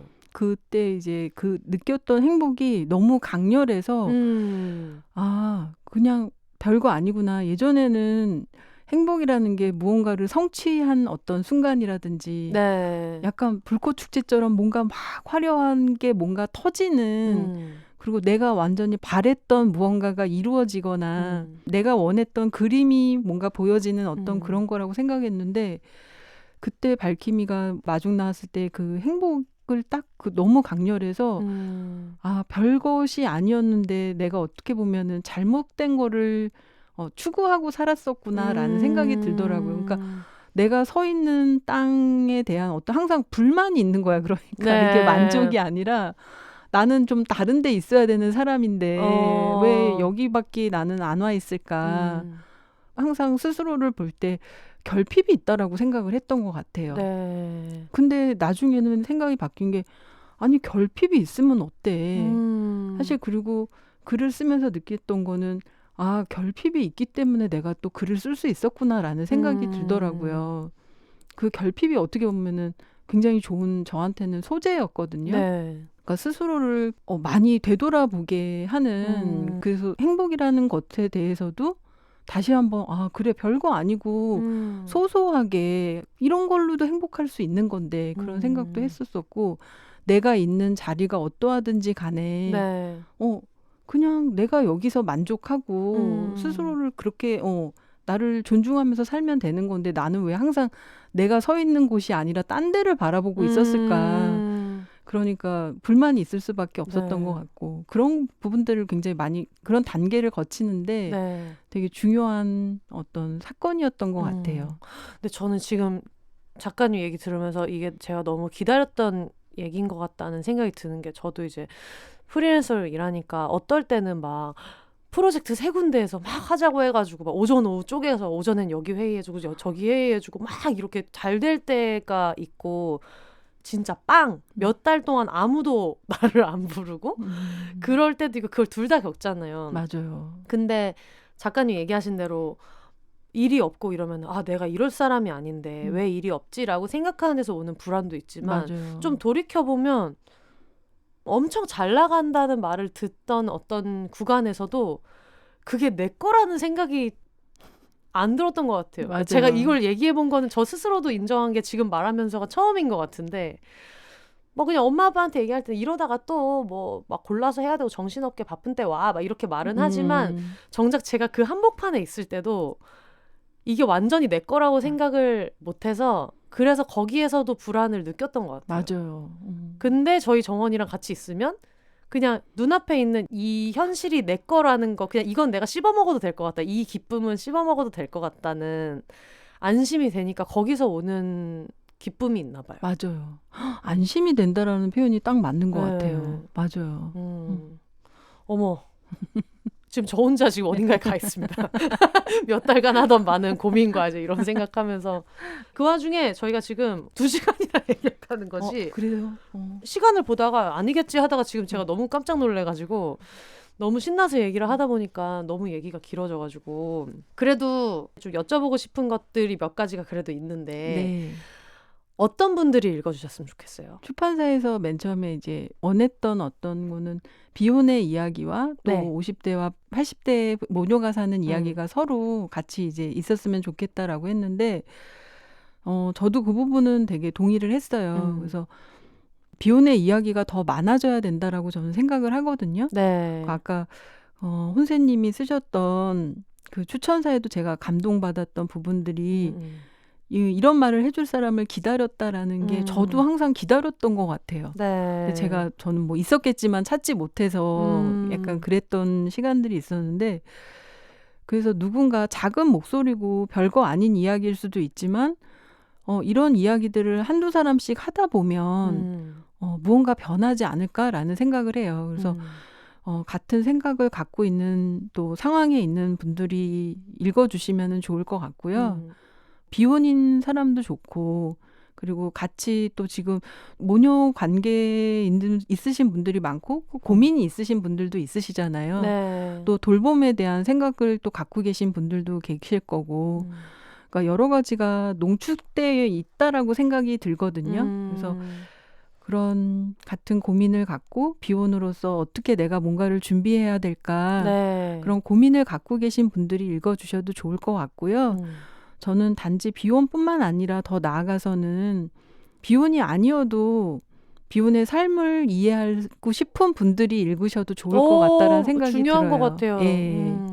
그래서 첫 번째 책도 그렇고 두 번째도 그렇고 제 주변에 기혼이 많으니까 네. 친구들이 책을 읽고 좋았다고 표현해 줬던 부분, 이렇게 평가해 줬던 부분들이 그거였었어요.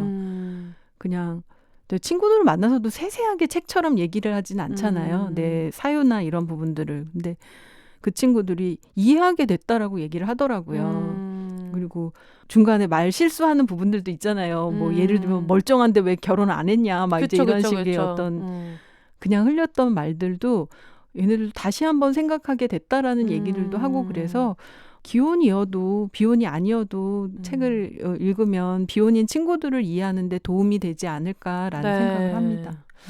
이 책에 애써주신 분들이 되게 많으시잖아요. 네. 지금 저희 같이 묵음으로 광대를 한껏 끌어올려서 계속 웃고 계시는 전지영 편집자님, 또 전유진 편집자님, 최찬미 편집자님도 계시고, 너무 예쁜 디자인 해주신 서은영 디자이너님이랑 저희가 아까 잠깐 언급했던 일러스트도 제거트리님이 네. 해주셨는데, 판이 안 깔리면 좀 부끄러워서 감사하다고 얘기하기 어려운 분들이 있잖아요. 그래서 어떤 물성을 가진 책이 돼가지고 사람들 손에 닿기까지 고생해주신 분들한테 하고 싶은 얘기 혹시 있으시다면 어떤 게 있으세요?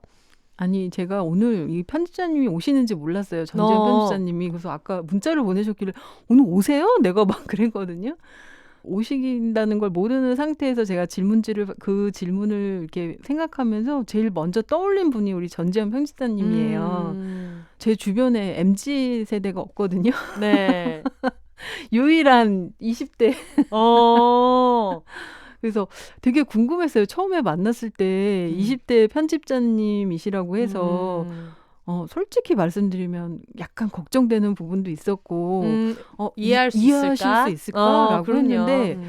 편집자님이 계속 소통을 하는 과정에 정말 너무너무 저한테 이렇게 피드백을 되게 자세하게 해주시기도 하셨었고 네. 그리고 항상 이제 끝 마무리에 저로서는 본인은 아니실지 모르지만 되게 격려를 많이 해주셨었어요. 그리고 이렇게 항상 기분 좋은 말로 이렇게 인사를 맺어주셨는데 항상 전지현 편집자님 메일을 받으면 딱 받을 때마다 기분이 좋아졌던 것 같아요.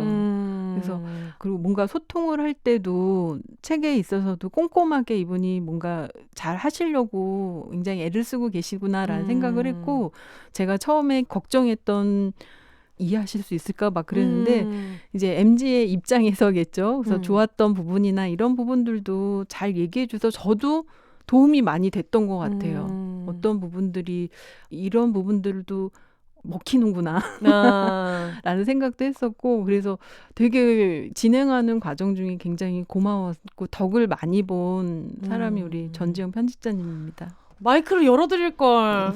답변 들어야 될 것 같은데 좀 부담스러우신가요? 네네네. 조금 떨리는데요. 네. 저도 개인적으로 처음 이 원고를 읽었을 때 진짜 이 사회에 필요한 목소리고 또 2030 여성들에게 진짜 필요한 목소리라고 생각을 해서 개인적으로 진짜 애착을 가지고 작업했던 책이어서 같이 작업할 수 있어서 저는 너무 영광이었거든요. 그리고 또 추천사도 너무 잘 써주셔가지고 혹시 한 가지 에피소드를 얘기해도 될까요? 그럼요.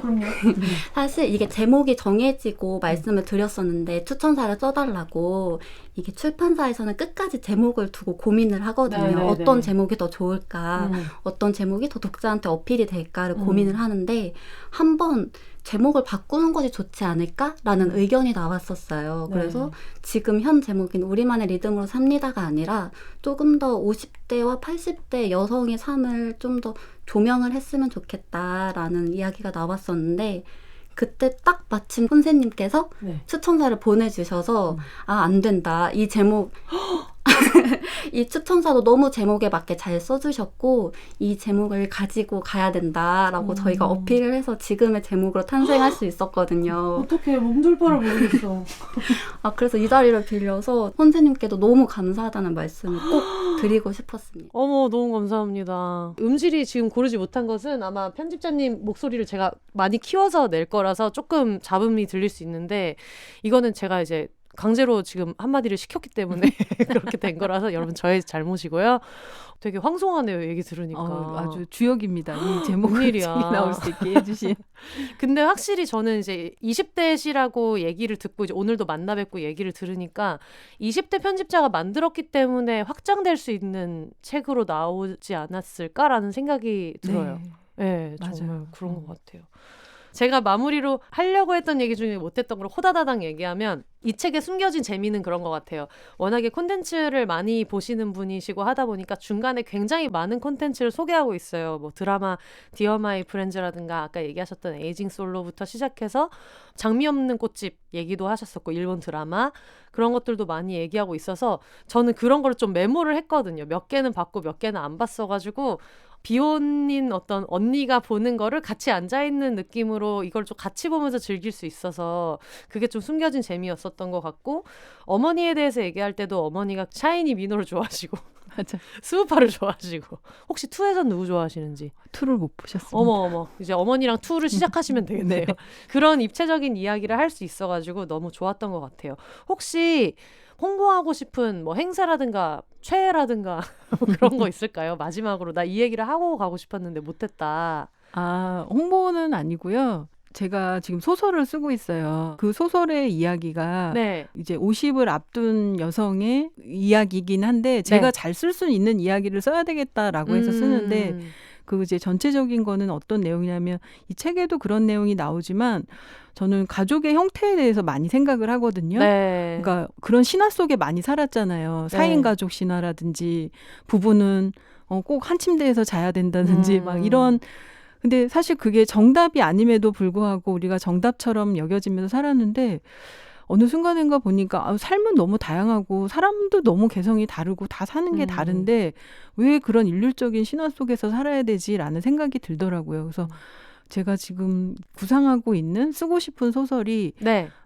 그래, 우리가 부부, 그러니까 남자 여자의 가족뿐만이 아니라 다양한 형태로의 가족이 나올 수도 있는 거잖아요. 형태도 네. 꼭 같이 집안에 살아야만 되는 것도 아니고. 그쵸. 그래서 조금 그런 다양성을 좀 더 보여줄 수 있는 그런 이야기를 앞으로도 하고 싶다라는 생각을 들어요. 그래서 네. 그렇게 계속 쓰는, 뭔가 목소리를 내는 그런 작가로 남고 싶습니다. 너무 멋있어요. 제가 저번 주에 배구장을 어린이집 다니는 조카랑 초등학교 3학년 조카랑 저희 언니랑 저랑 이렇게 갔어요. 넷이서. 근데 이렇게 댄스 타임 같은 거를 이제 막 보여주잖아요. 그런 화면에 카메라로 찍어가지고. 네. 근데 어린아이 옆에 있는 제 또래인 사람을 보고 어머니도 같이 추세요? 이렇게 얘기를 하는 거예요. 근데 예전에는 그게 기분이 나쁘다라고 생각했다가, 아니지, 어머니라고 불리는 것이 기분 나쁜 것은 나도 어떤 기혼 유자년 여성에 대해서 갖고 있는 스테레오타입이 있어서 그랬나 보다라고 생각해서 그 단어가 기분이 나쁜 게 아니라 50대 여성, 그리고 저도 30, 50대까지 사이 연령대의 누군가로 사람들은 저를 보실 텐데, 그런 사람들을 봤을 때 우리가 그동안 너무 작가님의 패키지 여행처럼 어머님 이렇게 호칭으로 부르는 것들이 있잖아요. 그래서 50대 여성한테도 되게 사회적으로 부르는 다양한 호칭이 좀 생겨야겠다, 그런 생각이 많이 드네요. 다양한 호칭이 생기려면 다양한 모델이 필요하고 다양한 이야기가 필요하거든요. 맞아요. 그래서 그런 이야기들을 많은 사람들이 각자의 이야기를 하는 게 되게 중요한 것 같아요. 네. 그래서 여러분, 이제 그런 훌륭한 샘플로서 우리만의 리듬으로 삽니다. 자음과 모음에서 만든 책이고요. 그리고 지금 추천사도 제가 썼고 띠지에도 제 이름이 있고 비욘세에 나왔는데 안 팔린다? 여러분, 중대한 문제 앞에 있습니다. 지금 너무 부담스럽고요. 꼭 판매량이 나와야 된다. 지금 사활을 걸었어요. 그 수많은 셀럽들 중에서 사실 저보다 유명한 작가들도 많은데 제 이름이 지금 앞에 떡하니 박혀있고, 지금 뒤에도 추천사의 팟캐스트 비욘세 제작자 겸 작가라고 쾅 박혀있기 때문에 이번 주에 프로모션이 지금 저희 거기 때문에 안 나간다? 제 탓인 거예요. 누가 봐도. 이거는 도망칠 데가 없이. 그래서 여러분 다 함께 책임져 주시면 감사하겠습니다. 감사합니다. 네. 나오신 소감 듣고 마무리할게요. 제가 팟캐스트를 듣는데 여기 나오신 분들이 정말 텐션이 굉장히 높으시더라고요. 맞아요. 그래서 저는 텐션이 그렇게 높은 사람이 아니어서 사실 걱정을 되게 많이 하고 나왔어요. 그래서 좋아하는 프로그램이고 또 되게 좋아하는 우리 혼세님인데 제가 누가 되지 않았으면 좋겠다, 그런 생각으로 조금 나왔는데요. 누가 안 됐으면 좋겠습니다. 전혀 아니에요. 네. 그래서 초대해 주셔서 너무 감사하고, 저도 이렇게 실물로 혼세님 영접할 수 있어서 너무 영광이었습니다. 아닙니다. 너무 감사합니다. 저도 이제 뭐 출판사에서 돈은 돈대로 땡기고, 제가 50대 비혼 언니를 만나면 묻고 싶었던 거 오늘 충분히 물어봤고, 너무 사리사욕 챙긴 좋은 방송이었던 것 같아요. 작가님하고 같이 한 시간은 여기까지로 마무리하고 다음 주에 다시 찾아뵙도록 하겠습니다.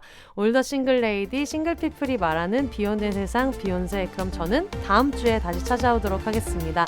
여러분 혼자 사세요.